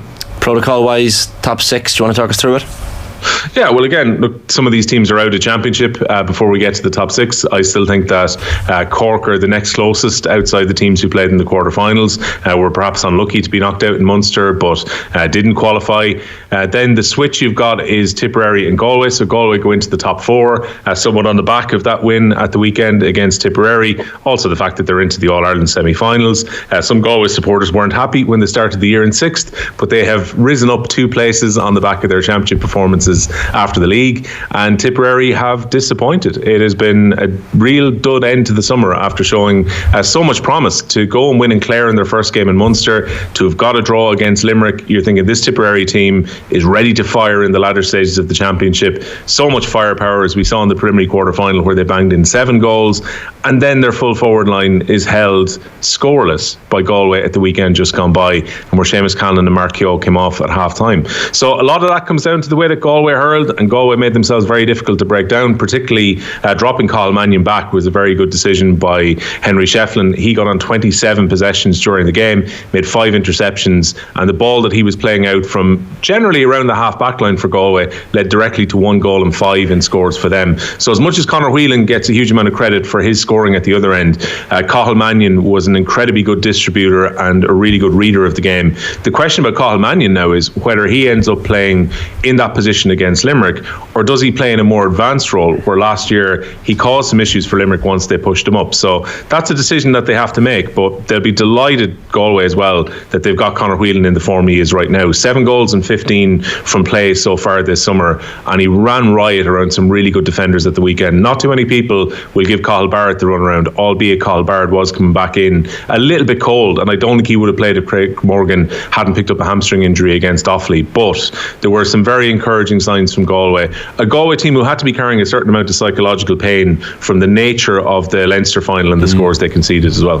Skehill was a happy man on the hurling pod. It turns out there's no love lost between Galway and Tipwell. No, he said he was like a Cheshire cat when he was leaving the Gaelic grounds at the weekend. Such was his happiness, because he admittedly kind of felt the heat. I don't think he expected that he was going to be referenced at least twice in national newspapers yesterday. By his own admission, he has said probably crazier things on the pod during the year, and yet this is the one that goes wild. So I think the thing he enjoyed most was the All-Ireland minor winning manager James Woodlock, the former Tipperary player, last week, who referred to the podcast as, I was listening to James Skell's podcast and I heard what he had to say about hating Tipperary. So, Will, your ego, I mean, come on. Oh, look, for 1 week only, we have changed the title to the James Skell podcast. We will change it back next week. But yeah, look, again, he got to enjoy it. In fairness to him, he called it. He said that Galway were going to be up for the fight when it came to the game at the weekend. And that was a big part for, I think, for Tipperary fans, that is one of the most disappointing things, is that they lost so many of the 50-50 battles. They poked so much ball in to that Galway half-back line, who were big men that came out with the ball an incredible amount of times during the game. It was just such a flat performance from Tipperary, which is a huge disappointment, because there were all the indications earlier in the year, and I still think the 2023 team has made a lot of progress compared to where they were in 2022. In Championship, it has not related into the results that they would have expected. I think this Tipperary team would have been targeting, at minimum earlier this year, a place in the All-Ireland semi-finals. Fourth shouldn't beat first in the power rankings. If they do, because that's all the comfort you're giving us. Like, a bit like the last time we were on, Will, the only angle we could get was, if this thing happens, will you do this thing? If fourth beats first, are they swapping? No, I mean, they won't swap, but will you put... I don't think they'll swap, but it'd be a sensational result if Galway were to beat Limerick in the semi-final, despite me giving all the reasons that Galway should have, loads of optimism ahead of the game on Saturday week. At the same time, you would still think that this Limerick team have maybe got that extra gear that they can bring when it comes to the semi-final. Remember, this Limerick team, for all of the question marks that maybe have been there, that haven't been there in recent seasons, they've still got themselves into that Munster final on the last day, beaten Clare in the Munster final to retain their title for the 5th year in a row. They go into the semi-final even with question marks about players who are missing. The fact they won't have Sean Finn, they won't have Declan Hannon, they might not have Keane Lynch for that game, and still somehow this Limerick team tend to find the answers when it comes to big matches. So respectfully, they're still at number 1, despite the fact that so many people were trying to get them off top spot, and saying hypotheticals last time we spoke. If Clare had won, would Clare have gone ahead of Limerick? And me thinking, maybe they would if they were Munster champions. But, and it's a crazy if as well this weekend. I mean, maybe not a crazy if, but an unlikely if. Yeah, I think it is an unlikely one for that. I think Galway will come in as underdogs, but probably happy enough to come in under the radar coming into that game against Limerick. And for the other one, Clare just really have to go into that semi-final and do what they didn't do last year, which was perform to the level that we'd seen earlier in the summer. So we will see if maybe for Clare, the fact that there wasn't the flatness about the performance against Dublin will be a big hope for them, but the only issue is the amount of injuries that they've picked up, and they'll be really hoping that they clear up between now and then. Again, I'm not sure if Conor Cleary is going to be fit. I think John Conlon probably will come through, despite reports that he had taken a very heavy knock to the head. It didn't look that bad when he was coming off, but maybe it was a little bit worse than we had thought. And then there's a few other kind of lower level injuries up further in the team as well, like Shane O'Donnell. They need them all available if they're going to beat Kilkenny this time around, because Kilkenny did a real number on them last season, and maybe that's a case of Kilkenny are a bad matchup for Clare as well. Kilkenny have definitely been the team that people have been sleeping on throughout the year. There's this kind of feeling that are Kilkenny really that good? And yet here are Kilkenny as Leinster champions, getting ready for a semi-final again, and probably feeling that they can go out and beat Clare for the second season in a row and get back to an All-Ireland final. So they're probably happy enough that everyone else is sleeping on them. Absolutely. Well, listen, we'll reassess the power rankings after those two semi-finals. So Saturday the 8th of July, we've got Limerick against Galway at Croke Park from 6 p.m. The following day, Sunday 9th, 4 o'clock throw-in for Kilkenny against Clare. Will, brilliant stuff. Thanks a million. Thanks, lads. Talk to you soon. That is the latest Hurling power rankings. I absolutely adore them lads. I have unbelievable time for them, but they're a great bunch, but it's not acceptable. Yeah, 8:48 a.m. on this Wednesday morning's OTB AM with Gillette Labs. Get the ultimate shave or your money back. Neon Night Edition available now. It's the sports breakfast show from Off the Ball. Just time to mention as well, Kilkenny against Galway, but not as you know it. The Hurling Pod Live is off to the Bord Gáis Energy Theatre in Dublin this July, and you are invited. We will be joined on stage by the co-hosts James Scahill and Paul Murphy. It isn't the James Scahill podcast, but of course Will O'Callaghan's ego took a hit when that was referred, as well as special guest Joe Canning, massive guest as well, with more hurling legends to be announced very soon as we debate the 2023 season and of course preview the All-Ireland hurling final. It's the 20th of July at the Bord Gáis Energy Theatre. It's an exclusive off-air event. Tickets are limited, so don't delay. Go to offtheball.com/events. All ticket proceeds will go to the Dylan Quirk Foundation and Focus Ireland. Get your tickets now and help support a great cause. Bord Gáis Energy, proud sponsors of the All-Ireland Senior Hurling Championship. Here are some highlights coming up on the OTB Podcast Network across today. We have got the aforementioned Hurling Pod, we've got Matt Slater and Football Daily. After the break, we'll have Keith Woods. You had to be there. First up, Stephanie Meadow joined Joe on last night's show. Back in a sec.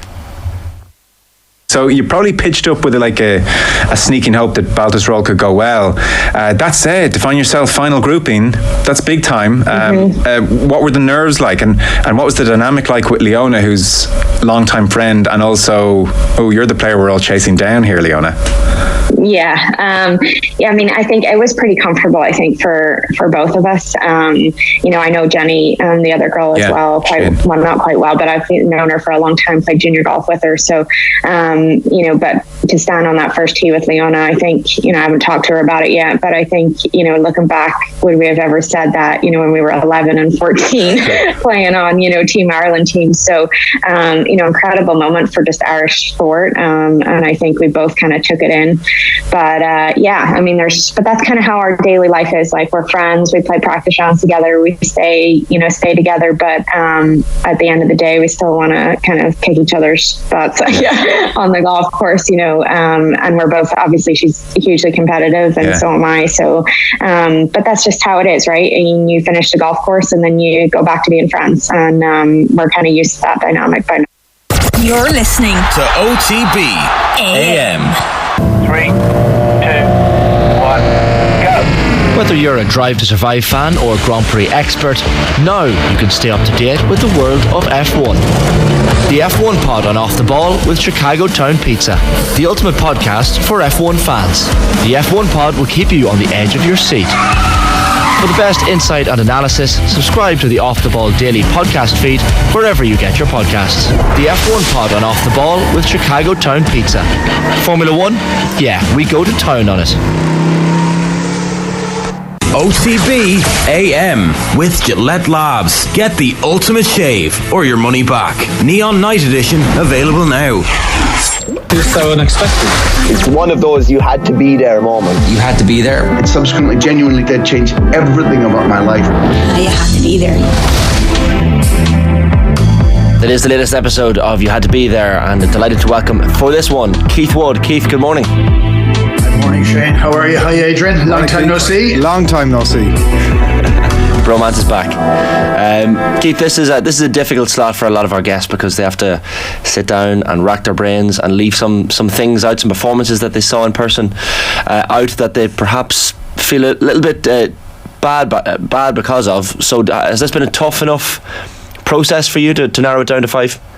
No, it hasn't, because I just took it as an opportunity to reminisce on times past, and it's kind of nice to think of things that you haven't thought about for a while. And I also stuck to rugby.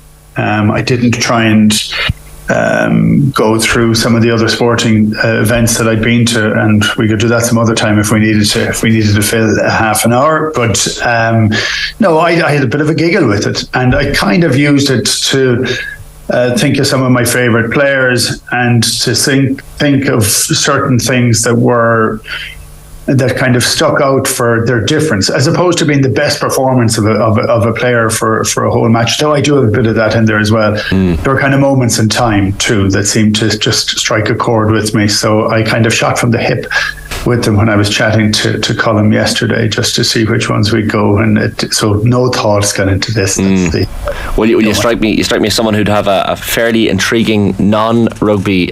You had to be there as well. Maybe some player goodness thrown in there. So we'll maybe not spoil that one, because we should do that. A bit of Clare goodness, of course. There's also a little bit of. I just heard the plug for the F1 podcast. There's a little bit of that. Oh, lovely. Entertaining, but you've got his interest now, Keith. Yeah. We were only trucking along before you said that. That's we'll talk about that for half an hour. Your startings will maybe go in order of the earliest first. So this is a performance from Harlequin's flanker, the great French flanker as well, Laurent Caban, that you've picked. Yeah, and I think it's worth kind of remembering some of the stuff with Laurent. Laurent had been in a car crash when he was younger and spent a period of time in a wheelchair. 6'2", 6'3", flanker for France when everybody was getting huge and big. He was maybe 13 and a half stone. Huge scars down his arm and his leg from the crash. Actually, I remember after about 6 weeks, he got man of the match in 5 of the first 6 matches. He was truly extraordinary for Quins. And Dick Best, our coach at the time, said, "Listen, Laurent, you're too thin, too skinny. You really need to be doing weights." And Caban, in the middle of the meeting with the cigarette, said, "Well, I don't do the weights." So he said, "Well, you have to do weights now." So he trained and did weights for the week. And having been man of the match for 5 of the first 6, he just walked around the field on the 7th game. And Bestie, after the game, said, "Caban, what the hell are you doing?" He said, "I told you, I don't do the weights." He took another drag from his bag. I mentioned 2 other guys in this list, but one of the top 3 rugby players I ever played with, he had an ability to make the sort of time go slow, and his ability to do different things. He was always wherever the ball was, He was fit, but in that sort of French way of doing things. But we played a game against Oral, who were pretty much gone at this stage. They got relegated down all the lists soon after, and we beat them, I think, by 60 odd points. Yeah, 89 points to 18, I think this was. 89 points to 18, there you go. That's a kind of frightening score when you think of it. And now we had 8 international or 9 international captains in that team that we had at Quins. Yet he was the guy who seemed to stand out for me always. But he ran, I can't explain this properly, and that's not great for radio, but we'll give it a go. In around the halfway, he ran. He was accelerating towards a pass, and he then stepped away before he got the pass. But he accelerated his hands towards the ball as he was going in the opposite direction. And it looked so wrong. And everybody stopped. And I was standing behind him, and I stopped. And he jogged in from the halfway to score. He didn't sprint in, nothing. It was just absolutely time free. It was just a moment in time for that one player. He had 3 or 4 others the same day. He had won against Bourgoin in a European Cup match where he picked the ball up from behind his back and passed it around his stomach, as you do, kind of messing, to score a try. And again, everybody kind of got out of his way. But it was just one of those rare things where you're standing and you're looking at somebody and they're saying, "Oh my God, he's truly incredible." And then, of course, you also realize you don't have that skill. You can't do that thing, and it's a kind of half upsetting and half exhilarating element to see it. But one of the absolute great guys, great players, and someone I haven't seen for a while, actually. So he's from Saint-Jean-de-Luz in the Pyrenees, but a class player. you weren't long out of Garryowen, Keith. You were still probably in your formative years at that point, if I'm right, 23, 24. And I know you've said that, like, looking at that piece of skill, you're not saying, oh, cool, I can do that. But at the same time, like, you're describing a lot of play that you would have become known for across your career in terms of that loose play. Is it too far a stretch to say that you were inspired by that, or that it played a part in some of your play down the track? I look at when I joined Quins, I joined in sort of February, March 96. I trained for 3 months on my own with a fitness guy. I was recuperating from surgery, from a very large surgery. And when we started training, it was the first time that you were training full-time. The game was professional. And Dick Best had been an assistant Lions coach. Andy Keast became the technical skills advisor for the Lions in 97. And you pretty much would like to rebuild how to play rugby. And technical skills, Bestie had in spades. He was pretty phenomenal at it. Andy Keast was the first real time for pure video analysis for me. We went through every Monday for an hour and a half. We had a scrap for an hour and a half. He said, I want you to do this. And I said, no, you have to justify why you want me to do it. And I was fighting my corner, and I was equally trying to remember how to play and to learn new ways of playing. And then you're playing with guys. Will Carling was in the centre. David Pears, who got a couple of caps for England at out half, was injury prone, beleaguered player, was phenomenal. But some of the skill levels of some of the players were fantastic. And watching what Caban would do without even thinking about it. I mean, I played against him in a game of squash. I know it's totally irrelevant. I played against him in a game of squash. I was a crap squash player, but every time he hit the ball, it just seemed to roll down the wall. He seemed to be able to kill everything. He could do anything, whenever he kind of wanted to do it, and he did it all in the most relaxed manner. One of those annoying people that's just good at everything they put their hand to. Yeah, I was extraordinary, truly extraordinary. There's that we had that image up on screen there of Laurent Caban in that famous iconic Quins jersey with the massive white collar. You've got the gum shield coming out of his mouth as well. He's just oozes French. It wasn't so much a jersey as a curtain. It's a curtain. It is, like, and it's got the colours as well. Your granny's curtain, but it's those jerseys didn't shrink either. I mean, they could have been made into a quilt afterwards, and they were quilted. They were built in squares, so it's quite something. Yeah, it's just there was obviously no science put behind the jerseys back then in terms of sweat technology. But yeah, that's an amazing pick, and even the fact, as you say, Woody, as well, that he was in that car accident in 1990, goes on, and even the following year plays in the World Cup in 91, plays again in the World Cup in 95 when France finished third. So an incredible career. A great career, 45 tests, I think. And I didn't look at the stats, but that was something I had in my head. Maybe I'm making that up. But he was also involved, and one of the kind of joys for it, and I would recommend to listeners, is to view the try from the other side of the world, which was that 94, 95, where they started from behind the goal line, France against New Zealand. It is a truly, truly extraordinary try. He was in that, I think, a couple of times. So it was kind of a joy to be able to play with that guy, I have to say. Privilege. And really got around just looking at the different clubs he played at as well. Section Paloise, Racing Club as well, Western Province in South Africa, Harlequin as well. So one of those players that just seemed to make an impact wherever he played. He part of his recuperation to go back to play international rugby was he played in the centre for Racing. That was part of his recuperation. I love that. Nice relaxing position. Yeah, just sit in the centre there and recuperate.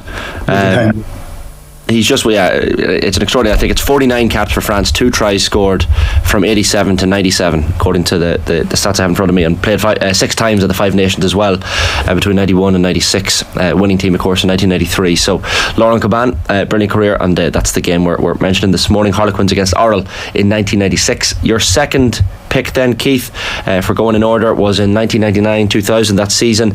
This is Mick Galway. Captaincy, of course, from Munster against Saracens, and the game in particular you've picked is the 35 points to 34 win in the Heineken Cup. It's November 1999, I think it is.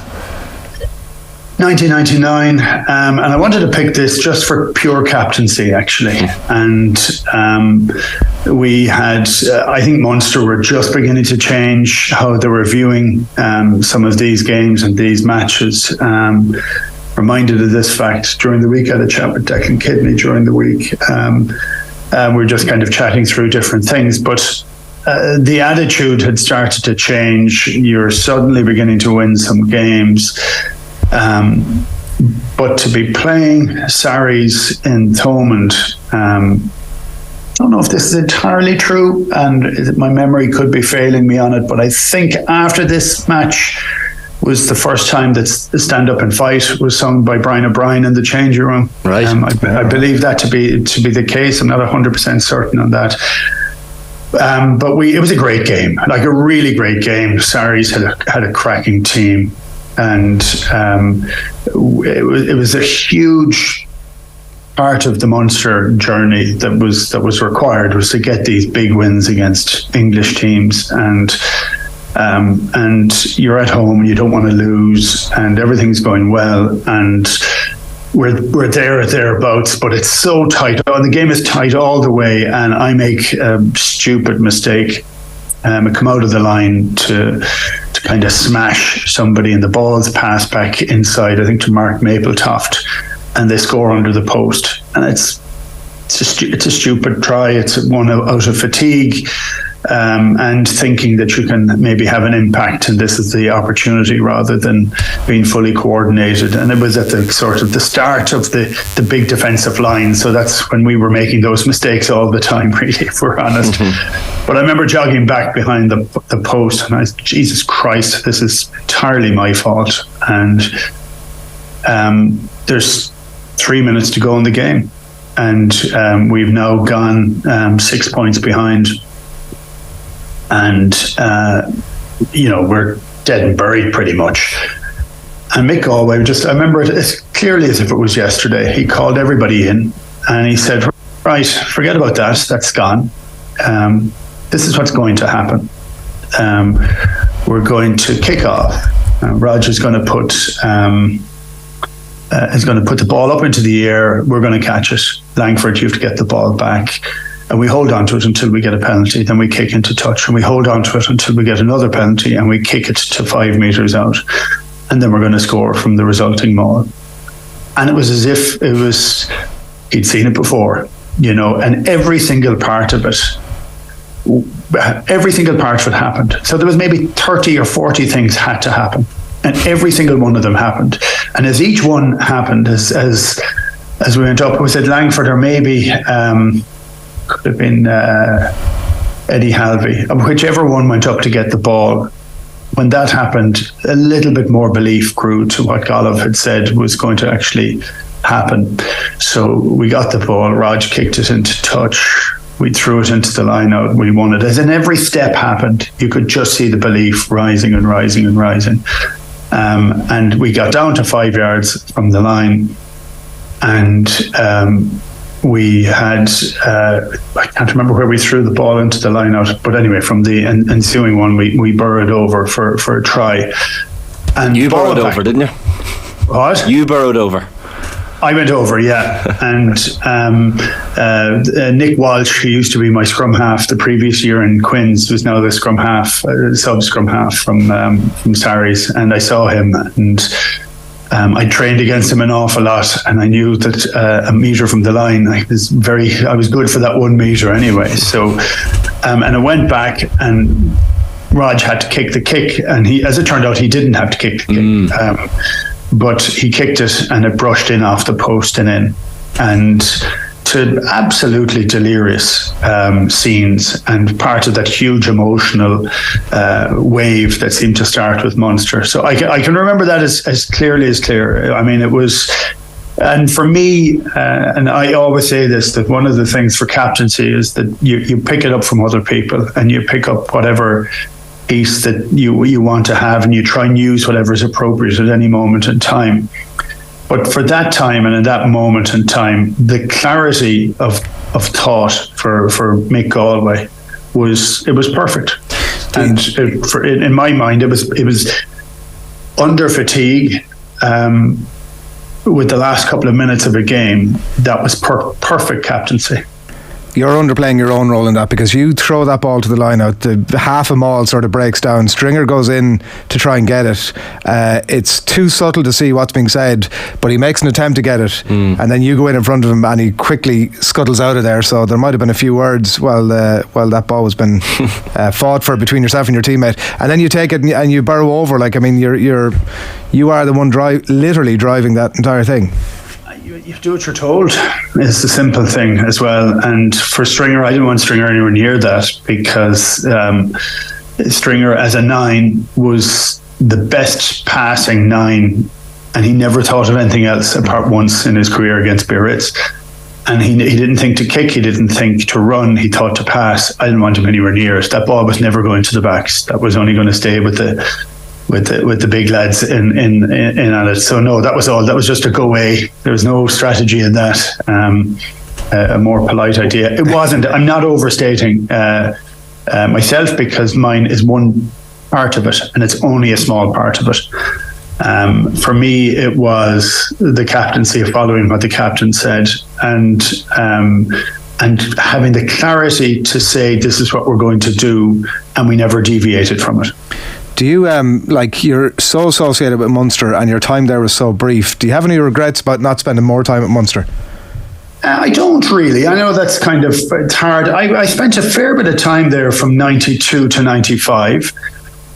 So I was there in the amateur times, and obviously I played under 20 for Munster for a fair bit. I went to Quins because the IRFU wouldn't give me a contract. It was a very simple thing. I had 2 contract offers in the UK. I didn't have any in Ireland, and I wanted to play professional rugby. And Quins gave me the start. And when I came back for that 1 year, it was one of those perfect confluence of events where there was no relegation that 1 year. There was a World Cup year. Quins were trying to tidy up their finances. They'd heard a rumour that I was thinking of going back. They said, we can facilitate the rumour if you promise to come back the following year. And it was a straight, simple thing like that. So I had a contract. I still had a pre-existing contract with Quins. Right. And I went back to a contract. I never broke that contract with Quins. The contract stayed there. And so it wasn't an opportunity to go back. I went back and I played 2 matches prior to the World Cup in 2003. And Alan Gaffney was coach at the time, and he did say when I retired, he said he was proud of me for retiring in a World Cup. He said, but he thinks it should have just been from international rugby. He thought I might have come back and played for a bit, but my body was pretty much on the brink at that stage. So, no, it's funny. I really love my time with Munster, and that year was extraordinary. And I learned so much. We talked about Caban earlier on, but I learned so much in that year. Quins had, as I described, 8 or 9 international captains, but the sense of team within Munster was far higher. Munster were a better team. They were a team built up of players who played as a team. Quins was still very much an individual club at that stage. But I learned that year back. I learned an awful lot, and I think I learned a lot when I went over to Quins in the first period, and then laterally as well. And that's all you're kind of thinking you're doing. You're playing as it is. So for me, is it regret? I regret not winning the final in 2000 because I'd like to have won that final. But I have to say, I got a lot of joy, and I didn't really care that much of the other teams either. Didn't even care that much, when you're playing for them. But after that, I think it reignited a joy I had for the province, and that was the first team I looked for after every result afterwards. So when I saw them winning, losing in 2002 was very hard, but winning in 2006, 2008 was extraordinary. And I went to the 2008 game. And it was magnificent, and I was long retired at that stage. So, yeah, no, I don't know that I regret it, but I wish I'd won in 2000, that's for certain. I should mention as well, the scoreline I said at the start, 35-34, that was of course the away game against Saracens, and you had your battles with them that season. That was the away game in November, but we're talking about the Thomond Park game, which was January 8th, 2000, 31 points to 30. And as you say, Woody, the players in that Saracens team, and even that kick at the end. So as you say, as it turned out, a 1 point defeat would have been enough to top the pool, regardless of what Saracens did in their final game. But I mean, I think Declan Kidney knew that on the sideline, but Ronan McGarris certainly wasn't aware of that.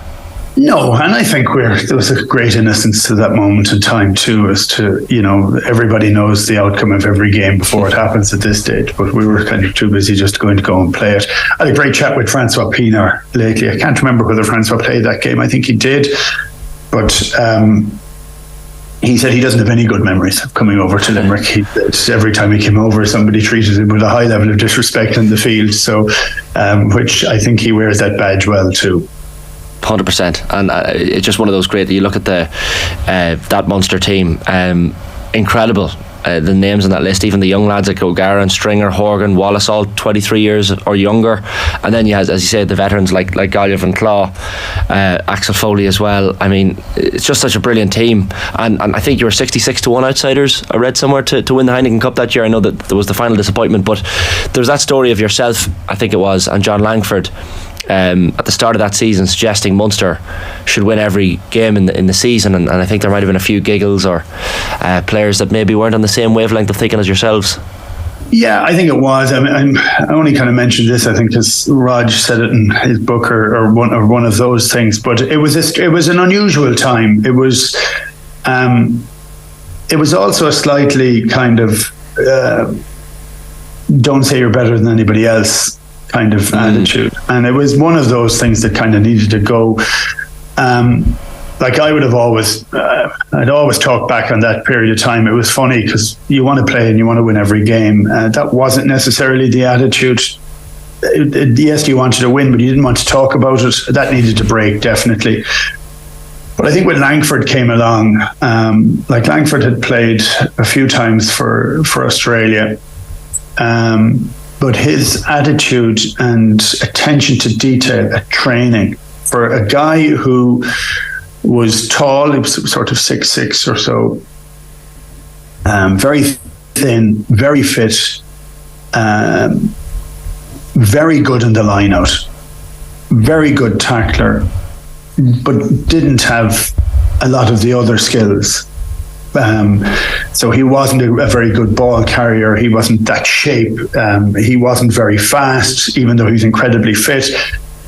But his attention to detail for his job and his role was just so far beyond anybody else, any of the rest of us. It was just so far beyond anything. That was a shock to an awful lot of players.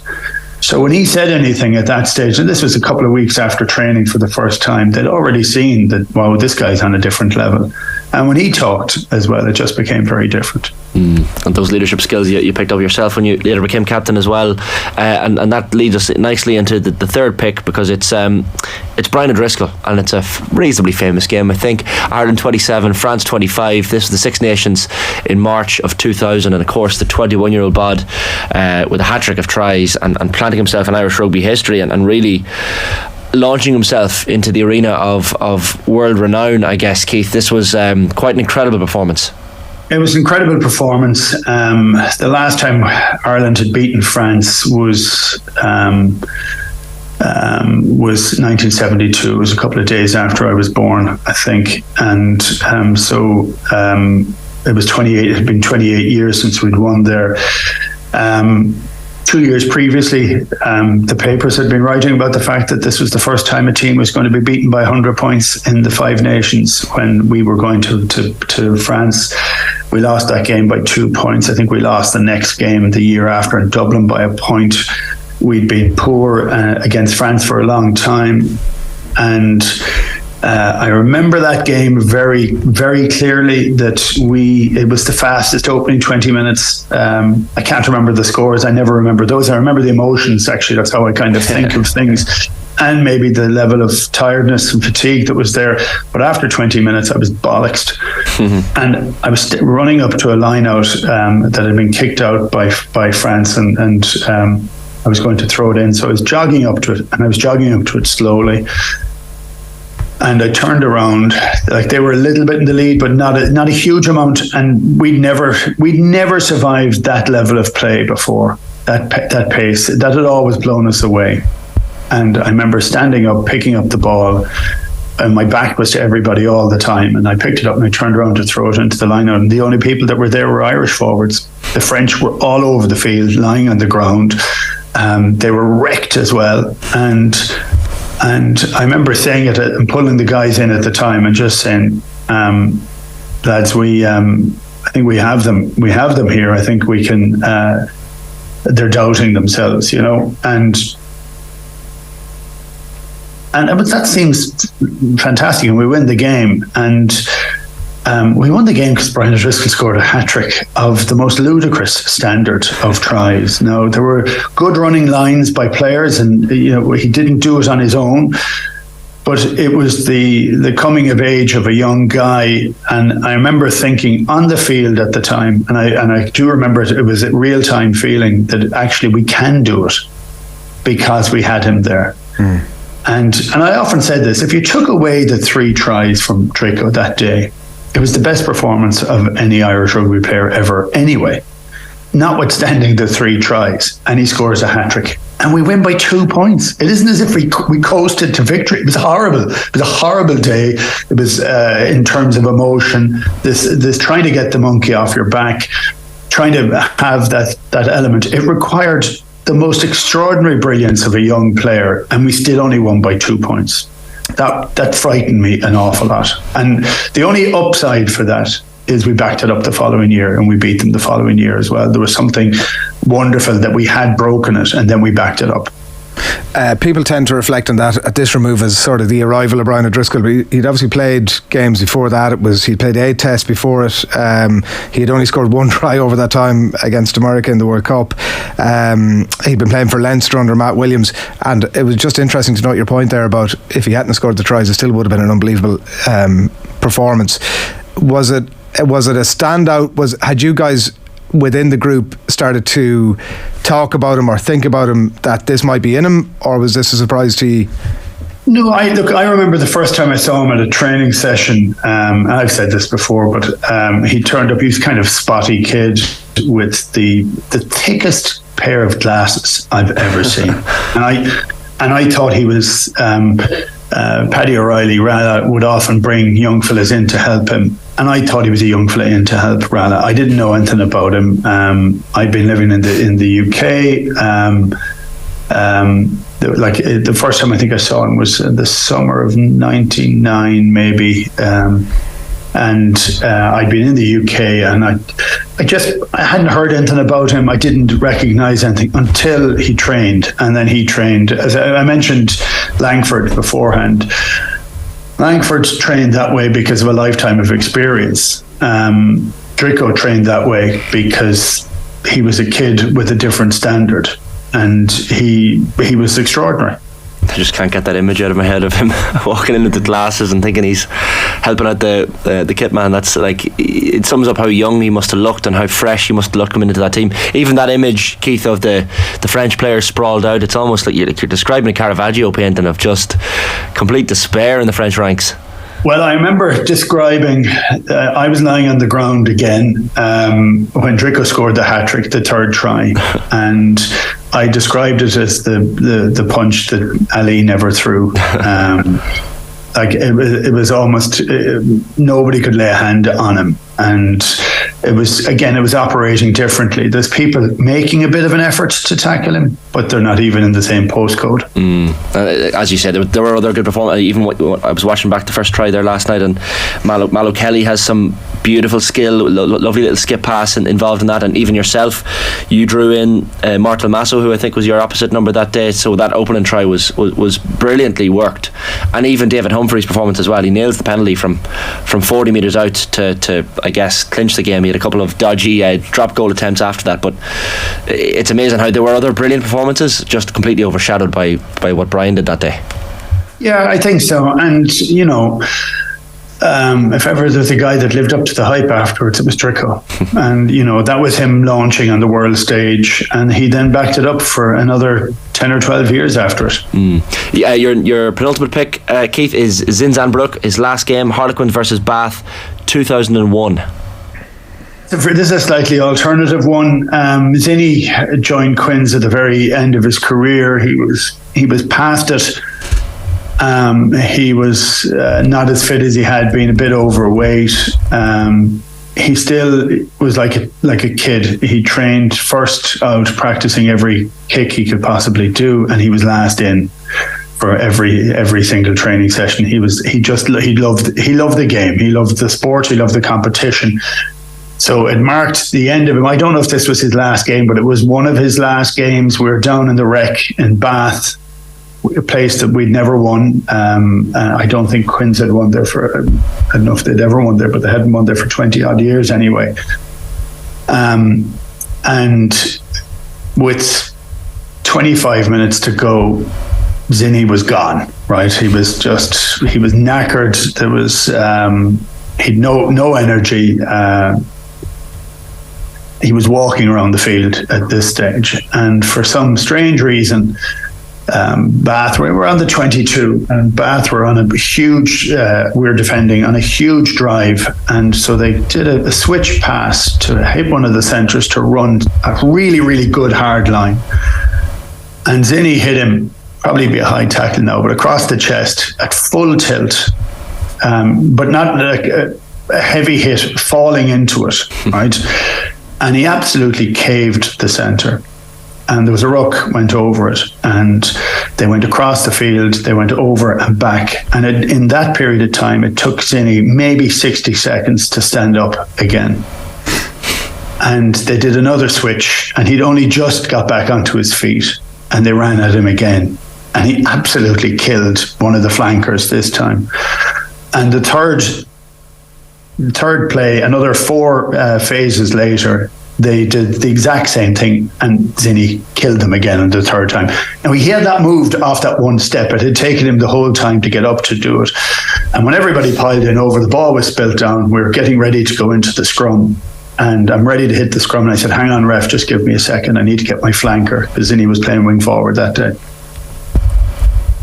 And Zinny crawled on his hands and knees 5 meters to get onto the side of the scrum. He couldn't get up after the third tackle. And I remember thinking, this was a guy who was known for the most flamboyant skill of all time.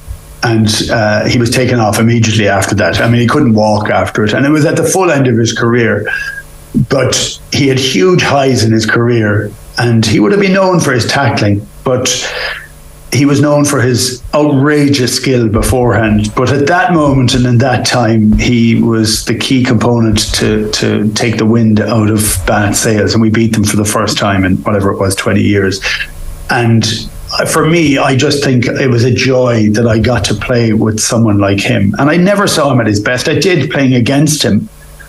He was extraordinary. Played against him a few times for Ireland. He was incredible.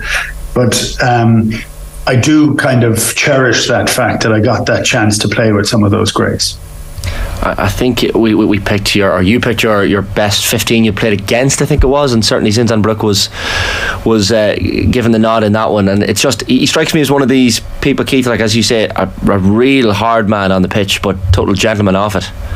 Gentleman, mad GA fan, played Gaelic football for 8 or 10 years down in Southern Hemisphere. Was great friends with the McCalls, his next door neighbours down in Auckland. Marist, yeah, and they brought him to play in the Gaelic football. They won a load of championships down there. Just truly extraordinary, actually. If you look at any of the rugby that he played, some of the things that he did, look at the highlight reel for him. It's pretty amazing. Crazy. I won a New Zealand championship with Bernie McCahill at midfield, Keith.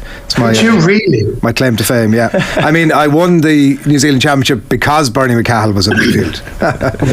Well, Bernie was one of my coaches in Quins. He was Shawnee, his brother played with Munster and got 1 cap for Ireland. Bernie was in that World Cup winning squad in '87 as a very talented centre, and we ended up having quite a Kiwi element into Quins at one stage. We had John Gallagher, Kip Gallagher, the famous running fullback. His actually father was from Limerick. And he was our director of rugby, and Bernie was one of the coaches, and Zinny was there at the same time. that's certainly one of the highlights of Adrian Barry's sporting he was career. a class actor. Our initiation ceremony after joining the club was to go up to the clubhouse after your first match. If you'd made your debut that day, you would take your top off, as would Bernie, and in front of everybody that was there on that day, which would be a fairly healthy Irish community, he would lead you in the haka, and there was no messing around. Like, it wasn't like a bit of a jokey thing. It was, get this done and follow as I do, and very much that the case on the pitch as well. Jesus, the haka was never jokey for those guys. No. I got Zinny to do the haka in Mourns on the Weir in Clarenbridge at one stage in the snug, which is quite intimidating because no matter where you were, you couldn't be far enough away from him. Yeah, definitely intimidating for the people outside the snug who couldn't see it; they could just hear it. Your final pick, Keith, is Eric Miller and Anthony Foley's performances, but it's your try against England in 2001. This is a famous moment. Yeah, I like it as a moment in time, and I like it for me, and that's fine. But I like it for the simplicity of elements of it.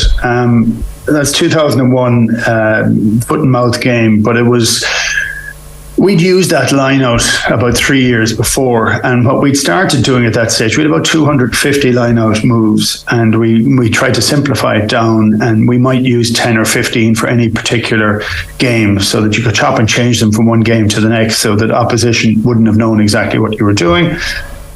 We practiced it that morning under the stand, and we practiced it once in the warm up, and it's a bloody good try, and we hadn't beaten England since '94, and I was on the bench the last time we'd beaten them beforehand, and we wanted to keep it simple, and we thought this was a good chance and a good opportunity. We had a game plan that was targeting some of the guys that we toured with the Lions that summer. Their confidence was a little bit low. We wanted to make certain we could get it lower. We did whatever was possible. We said we'd do simple things for that. So simple for me was throwing to Mick Galway. Galway gets the second mention for this one. He passed it on to Anthony Foley, and if I bypass Foley for a moment and talk about Eric Miller, Eric was standing two further back, I think. And Eric just put his hand in. It would have been considered a very subtle obstruction. But he just maneuvered himself into a position of where people had to go around him. And if you're going around somebody, you don't get there in time from a 5 metre line out. Well, he held back Richard Hill, I think, as well.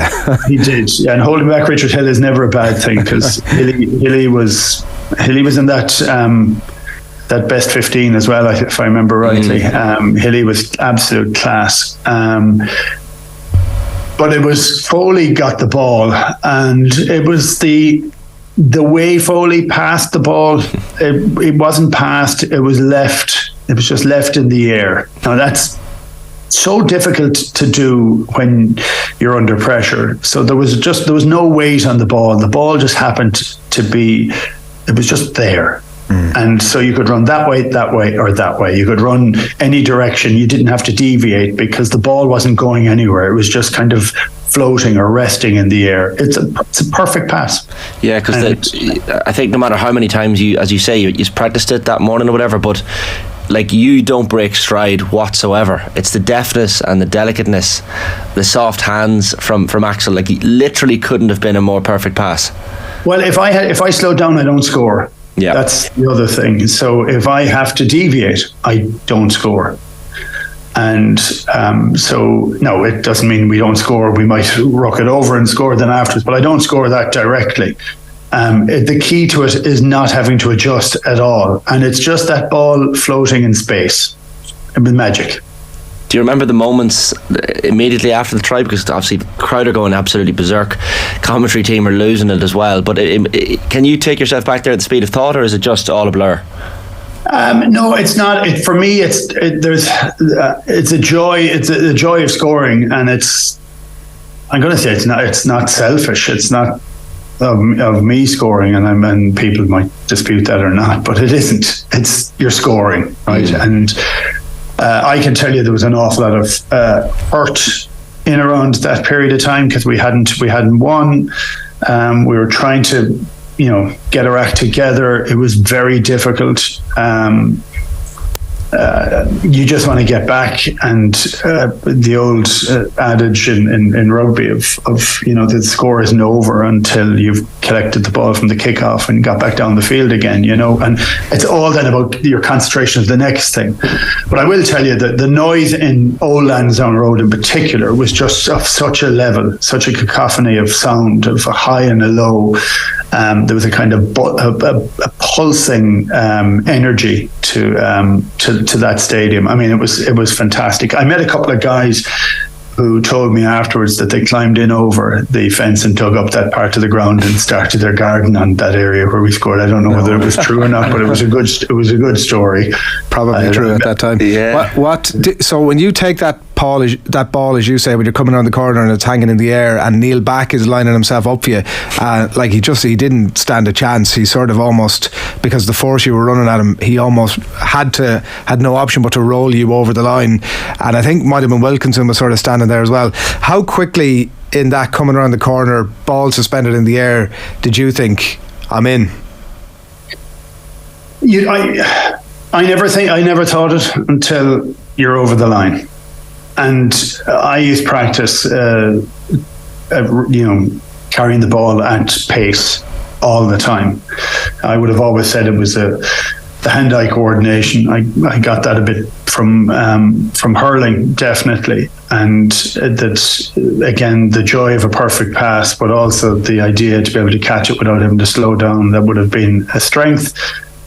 And I would have considered that the perfect point of contact, and I would have practiced it always, was almost a stamp on their toe, so that I'm in that powerful forward position as opposed to further back, and I can be knocked over.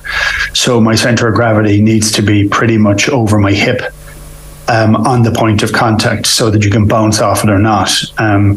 But Neil Back was a foot behind where he needed to be, and so after that he couldn't stop me. So then it was, but that all happens in a blur. Yeah. There's not a huge amount of thought in that process.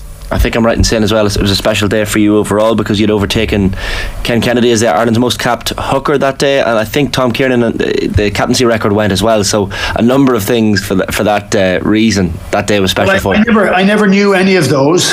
I never thought about those at the time, and people would bring them up. So I may have known it at the time, but I actually never thought anything like that. I was interested when I bumped into Ken Kennedy later on that evening, and he hit me a dig for passing out his record, which was quite entertaining. I couldn't hit him back. He was a much older man. But, it wasn't that it didn't cross your mind. Yeah. Too hard, So that was kind of entertaining after a fact. But no, you never really think of those things too much. Yeah, absolutely. Really enjoyed that, Keith. More fans chat than players chat, and it's nice after the fact, but not when you're doing it at the time. Yeah, good to remember all these memories as well. It's a really special episode, and we'll have to get you back on, Keith, for sure, for your non-rugby picks as well, if you're up for it. Brilliant. Anytime, lads, as always. Great stuff, Keith. Thanks a million. That is the latest episode of You Had to Be There. It's so unexpected.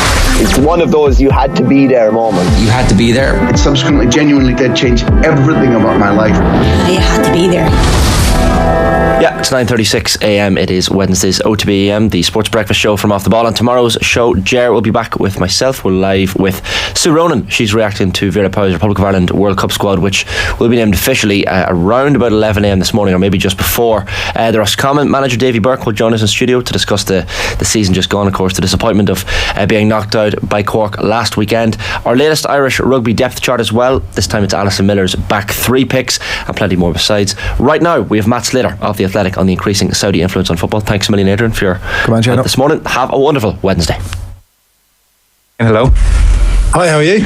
Good. How's the off-season treating you? I don't really have an off-season. Yeah, well, because it's straight into other stuff. I don't really cover games, so, I don't have an off-season. The business of football never sleeps, that's for sure. Indeed, that's right. So you, like lots of people in your recent piece in The Athletic, couldn't help but notice that Chelsea seem to be selling quite a few players to the Saudi Pro League, or certainly lots of their players have been linked to the Pro League. N'Golo Kante, what a player he was, by the way, sadly departs Premier League shores, and Koulibaly is the latest to head for the Saudi Pro League. There is speculation around Hakim Ziyech, around Aubameyang, Callum Hudson-Odoi, Mendy, you name it. And so people have said, well, what is going on here? And well, you can pick up the story from here. They have drawn the link between Chelsea and their majority owner, Clear Lake Capital, and the Saudi PIF. And it's almost certain the Saudi PIF has investments in Clear Lake Capital, who own Chelsea. So there's a degree here of, well, you know, we want Chelsea and Clear Lake and their investment to do well. So let's see if we can all help everybody out. There you go. That's basically it in a nutshell. And that was doing the rounds about a week ago, maybe sort of 10 days ago. And yeah, the idea was that Public Investment Fund, which has bought Newcastle, no doubt about that, 80% of Newcastle, and had very recently, so about 2.5-3 weeks ago, had just acquired or been given the 4 best teams in the Saudi Pro League as part of the Saudi Pro League's privatisation or professionalisation, modernisation, whatever you want to call it, was helping another of its investments out, Chelsea. And as you say, while everyone talks about Todd Boehly is kind of the front man of this sort of large US syndicate that owns Chelsea. Most of the money comes from a private equity firm called Clearlake. And they're a very successful private equity firm based in California, been around for, I think, 17 years. The football, this Chelsea investment, is a bit of a departure for them. They've never done anything like it before. They've been very, very successful at buying medium-sized American companies. And they do this in the way that every private equity firm does it. They basically raise money in these funds that have a start date and a finish date, and they have a kind of target amount that we want to raise, and they kind of give some clues as to the type of thing they want to do with this money. And they say, okay, who wants to invest with us? And we'll borrow more, we'll leverage up, and we'll go buy some companies. We're going to go buy some undervalued companies, and we're going to all make loads and loads of cash. We'll sell them in 5 years' time, 6-7 years' time, and we'll all be happy. And they've been really good at that. And the type of people that invest in Clearlake and other private equity firms are pension companies, insurance companies, family offices, sovereign wealth funds, big banks, insurance companies, I might have said them already. So large financial institutions. And maybe typical is the wrong word. The last couple of Clearlake investment funds have been big. So the last one was closed last year, 2022, had $14 billion in it. Had something like 300 different investors from 40 different countries.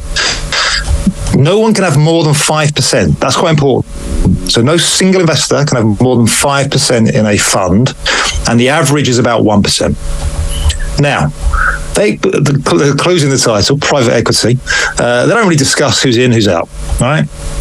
But pretty much everybody in the industry knows, because it's not remotely surprising, because sovereign wealth funds do this, and the Norwegian sovereign wealth fund's probably in there, and the Singapore one, and so on and so on, and maybe some of your pensions in there too.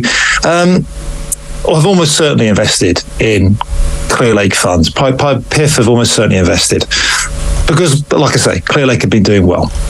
And PIF are everywhere now. PIF for the last 5, 6, 7 years, ever since Mohammed bin Salman has been in charge in Saudi Arabia, and there's been this huge push around diversifying the Saudi economy, using sport to do that. PIF has just gone, go sprinkle our fossil fuel wealth everywhere. Well, on that point, sorry, brief interruption, because you made that point somewhere in the midst of your article. I hadn't fully realised that. So Saudi Arabia, from memory, discover oil in 1938, and then you say in your piece, the PIF starts in 1971 when they realise we have lots of money to invest on the basis of this discovery.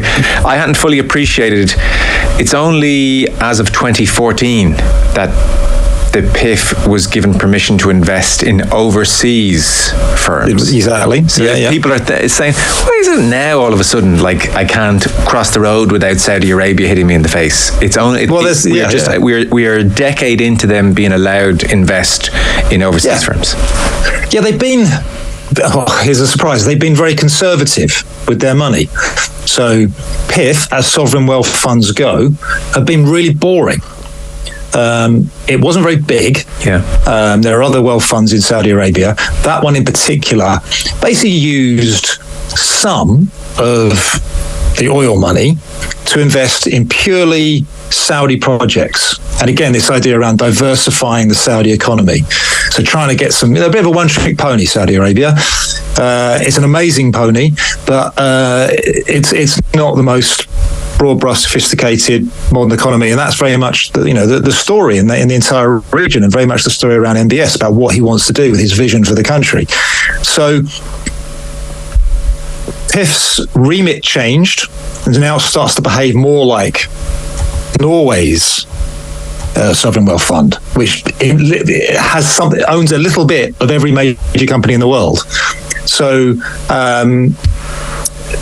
given permission to invest abroad, he emerges in about 2017, 2018. He kind of takes full control of PIF. Suddenly the best and brightest in Saudi Arabia are working for PIF. It's given more money.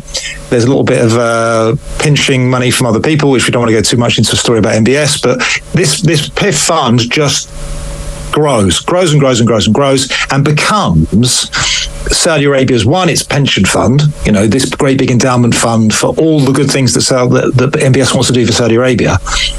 But equally, it becomes like his private bank to deliver his vision. Everything from, metros in Riyadh to a better airport to amazing futuristic tourist cities on the Red Sea to sport, the lot. PIF is now the sort of bank of MBS. And that is part of the bigger Saudi story. But to go back to the conspiracy theory, you have a fund that is still pretty conservative. It's just investing everywhere, sprinkling its money everywhere. Probably almost certainly investing with Clearlake. Like I said, it can be no more than 5% of any single fund, and Clearlake have had something like 13, 14 different funds. Clearlake has 60% at Chelsea, so already you can start to see the dilution. And crucially, when Chelsea takeover happened, when Clearlake came to the Premier League and said, "Hi guys, this is what we want to do, and we're going to be providing 60% of the money," they were vetted internally and externally by experts at the Premier League, because they were concerned, right? Is there any Saudi money here? Is there a potential conflict of interest for Newcastle United, etc., etc.? So we had a promise made in 2022. No, there's no Saudi money in our purchase of Chelsea. We have the sort of general story around private equity and what PIF does and how Clearlake works, and there is no real degree of control here. And then we have the sort of football story, which, as you say, is a lot of surplus players, expensive, not many buyers in Europe. I think also one thing that has perhaps been underreported or not talked about enough is that a lot of those guys that Chelsea made available are Muslim, and they certainly fit the profile of the type of player that the Saudi Pro League wants. Famous, will be comfortable here, will resonate in the region. And I think, people have sort of put two and two together and come up with blah, blah, blah. And for me, it just seemed like a bit of a knee-jerk, typical sort of football thing, although that lot over there appeared to be up to something. And then I would marry that with something which I think is really interesting, and I have enormous amounts of sympathy for, is a general unease and uncertainty that I think lots of football fans in lots of different countries feel at the moment. Who really owns our clubs? We've let sovereign wealth funds do it. We've let state-backed clubs. We now have multi-club models. We have private equity. And I think there's just a sort of loss of control, where once upon a time, I'm turning the clock back a long way, it was the local boy made good, or it might be a fan-owned club, and you kind of knew there was a relationship, a link. You could sort of say, well, I'm a bit like that person. Now you don't even know who the person is, and that, I think, is why this conspiracy theory came up so quickly, and I think there'll be another one tomorrow, and there'll be another one next week. It's just where we're at with our feelings about who owns our clubs. And so why does 2 + 2 not equal bloody blah in this case? Well, for me, it's just, that's not really how PIF operate, how Clear Lake operate. I really don't think PIF are doing this to help Chelsea out, to protect their investment in Clear Lake. It just doesn't make sense. I'm not sure they within the sort of capital structure of any of Clear Lake's investments, they'd have that kind of power. What's far more likely, and I'm sorry, this story is as old as the hills, and I can think of loads of different examples of how this has operated forever in sport, particularly football, is personal relationships. So that might have greased the wheels a little bit here. Oh, brilliant! You know, Saudi Pro League, you're going on a mad tear, are you? Great. Well, look, we've got half a dozen players who you know, here they are, and the fact that Todd Bowley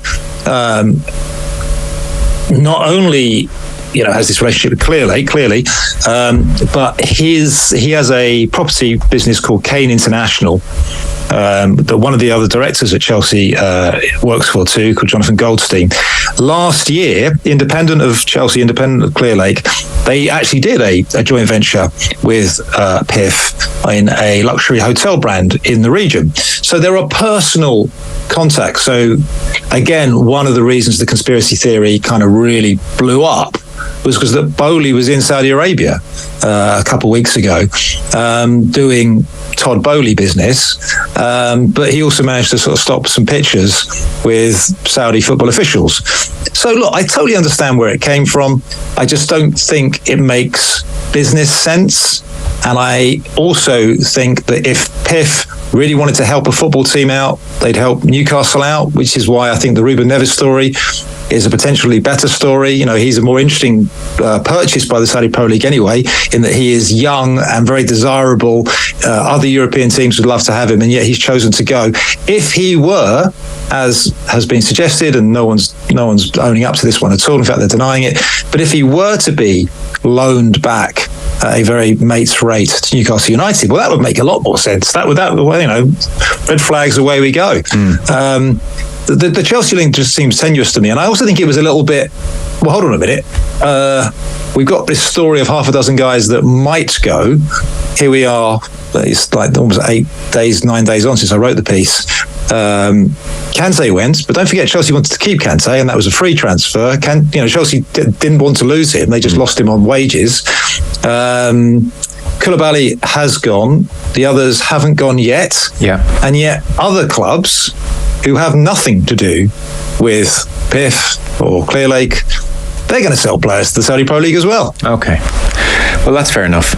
Chelsea's finances generally, given that they were noting significant losses in advance of Todd Bowley and Clear Lake's arrival, and then subsequent to that spent 600 million on dubious quality in many instances, but 600 million nonetheless. Are Chelsea in any kind of financial bother? Not so much going bankrupt, but just financial fair play bother? It's a really good question, and the honest answer is we don't really know, or I don't know. You're right. We can all sketch out the numbers, and it would appear that they're right up against it. Don't forget, with financial fair play, it's a rolling 3-year assessment. If we go back 3 years ago, they actually were in credit, so they've had 2 losses. They've got 2 big losses on their books that would appear to blow the financial fair play allowance. However, as ever with financial fair play, you can take some things off. Okay, so there's a sort of set idea of good losses, so money you spend on your academy, your women's team, infrastructure. So that there's some deductions to be made there. I think Chelsea will also be able to argue that they had some sort of one-off unique losses around the time that they were put up for sale, when the asset was basically frozen and Abramovich was forced to sell. If you remember, they weren't allowed. They basically lost access to their bank account. They weren't allowed to sell merchandise. Even sort of ticketing and hospitality was all massively impacted. So I think they might be able to argue, look, that those two big losses, certainly one of them is a little bit unfair. I think it'd be definitely true to say, though, given the amount they spent and the almost certain loss they're going to make in the year we haven't seen the accounts for yet, so last season, they've got to sell. They've got to sell players. They've been clever also with the amount of money they spent on players, in that they've given them all very long contracts. That's to sort of stretch what they call amortization, how you account for your spending. So while it was a huge spending spree, it will be stretched over 5-6 years, and for people like Mudryk, 8 years. So they've been quite cute. That loophole is, I think, is now going to be closed, but well done them. They spotted it. There are some risks, of course. They've got to pay these guys those contracts for a long, long time. So I think the honest answer is we don't really know, but they almost certainly have to sell players. But hey, look, they're doing it. And this is the other thing about this sort of Saudi story. That will help. It will certainly. I don't think they're going to get big money. I think nearly all of them will be book losses. They'll certainly help get the wages off the books. But I would look to things like getting Jorginho sold, Kovacic sold, Havertz. Those are decent wedges of cash to Premier League teams. So, I think there's going to be a bit of an overhaul there, but I suspect they're going to be okay, because they've always said we're aware of the FFP issue and we're going to be okay. Very curious for your thoughts on the Saudi Pro League. The first thought I suspect many of us had given it in a very long time, if not ever, was when Ronaldo pitched up there, and then was Messi going to go? In the end, he didn't. And now I just put Saudi Pro League into Google News, and it's Sadio Mane makes decision on Saudi Pro League transfer. Roberto Firmino agrees Saudi Pro League transfer. Koulibaly, all of these stories. Yeah. So my sense from what they did with Live Golf is they didn't mess around, and they've managed to get themselves pretty much a seat at the table in golf very, very quickly by spending huge amounts of money, maybe $2 billion all told, and they signed lots of big name players, and you suspect that seat at the table of golf now is going to be far more influential than golf cares to admit. So I don't know, they say that the quickest way for us mere mortals to waste a ton of money is to drive our new car out of the garage. I mean, the same probably applies to buying all these big name players like Ronaldo and Benzema. Initially with the Ronaldo thing, I thought, they just want like something shiny there in the midst of the league, and yet this seems to have kick-started something. So I mean, I can't work out, is there like it'll be opium for the masses, and my subjects will get to watch lots of big name footballers, or is this a more strategic, why don't we have the best league in the world? Well, I think it's a little bit of all of that, right? So there is an opium, bread and circuses element to this. Dictators, autocratic regimes quite like sports, quite like football, and in a region where I guess religion's the most important thing, probably football second most important. So, having that kind of, having a connection with the people is important. So yeah, that's part of it. I think there are more positive reasons that Saudi Arabia is doing it. It makes sense to me for a few, and I'll sort of run through them.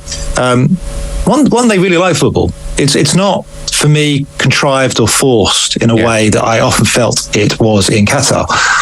They are football mad. They have a big population. They have a young population. Football is undisputably the number one sport. Their national team's not bad. They beat Argentina. Their club sides, I know I didn't care about what was going on in the Saudi Pro League, but I at least was aware that the best Saudi club sides did well in the Asian Champions League and would sometimes rock up in the Club World Cup. They have some good teams, and I'm told the buzz and the banter in Riyadh and Jeddah before a big game is good. There's a fan culture in Saudi Arabia. So it makes a lot more sense to sort of, we are going to be, one, the best in the region, and why not? Why couldn't our league be the best in Asia? I mean, those seem like attainable goals to me, and not far-fetched or daft. And we know that in the Gulf, there's sort of one-upmanship and pride and all that. Yeah, that makes sense to me that Saudi Arabia, having seen what Qatar, little Qatar achieved with the World Cup and seen the headway, the head start perhaps they'd given the UAE, would go, right, we're not having that. We're the biggest country, the most important country in the region. We're going to have the best league. And then I think you often I talk to Saudi people about this, and they say, no, this makes sense. There's a sort of public health issue here. I mentioned the big young population. They're not particularly healthy. They have bad diabetes and obesity stats. So there is a public health story here. And we shouldn't be sniffy about that. Every Western government tells that story when they bid for an Olympics or a World Cup. It's an important part of the messaging. And then I think I go back to my point a few minutes ago. What alternative does Saudi Arabia have? They must diversify their economy. They must. They have a window, a fossil fuel window. They've got loads and loads of cash now, loads. They've got to do something. And they're going tourism, leisure, sport. It is all part of the mix.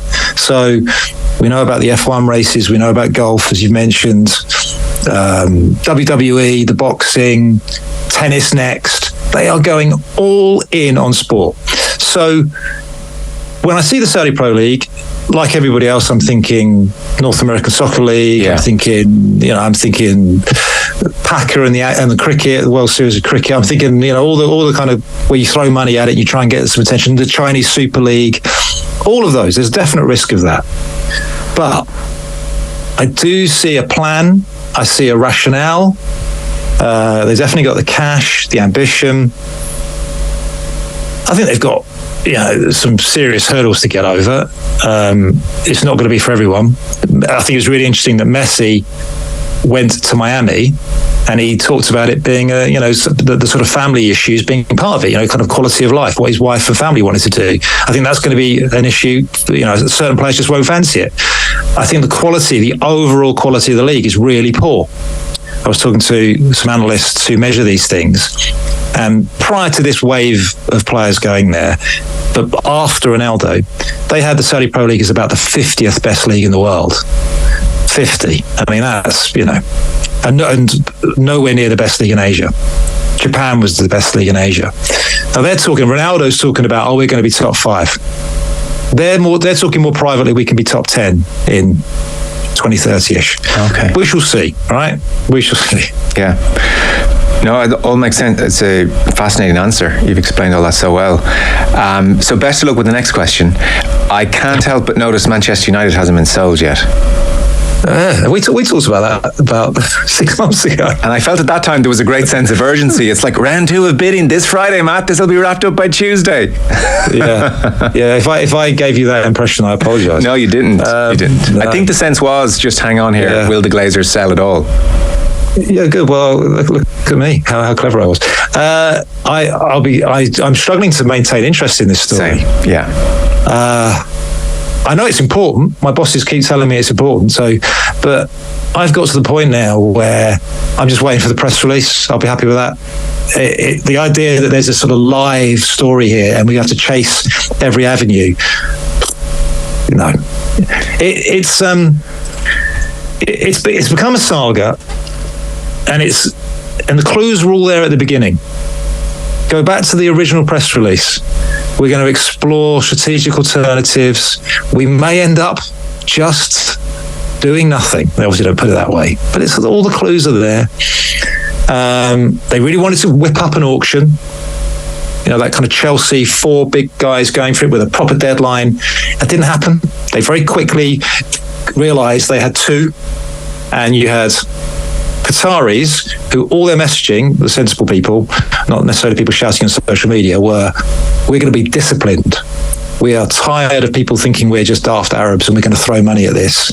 Because if we throw money at this one, we'll get, we've got hundreds of other deals to do in other sectors. Those days are gone. We're going to be disciplined about this. And there was quite a key message, I think it was an interview with Bloomberg or someone like that, where Sheikh Jassim's dad, who's very probably the money behind this whole caper, HBJ is called, former Prime Minister of Qatar, ludicrously wealthy guy, kind of voiced his, I'm not so sure about this football stuff, but, kind of, my son appears to like it, but, there was a bit of a clue there. We're not going to get taken for mugs. And on the other side, you've got Sir Jim Ratcliffe, whose entire business career is based on being the last guy standing, on spotting value, on going eyeball to eyeball with people and saying, you want how much for that?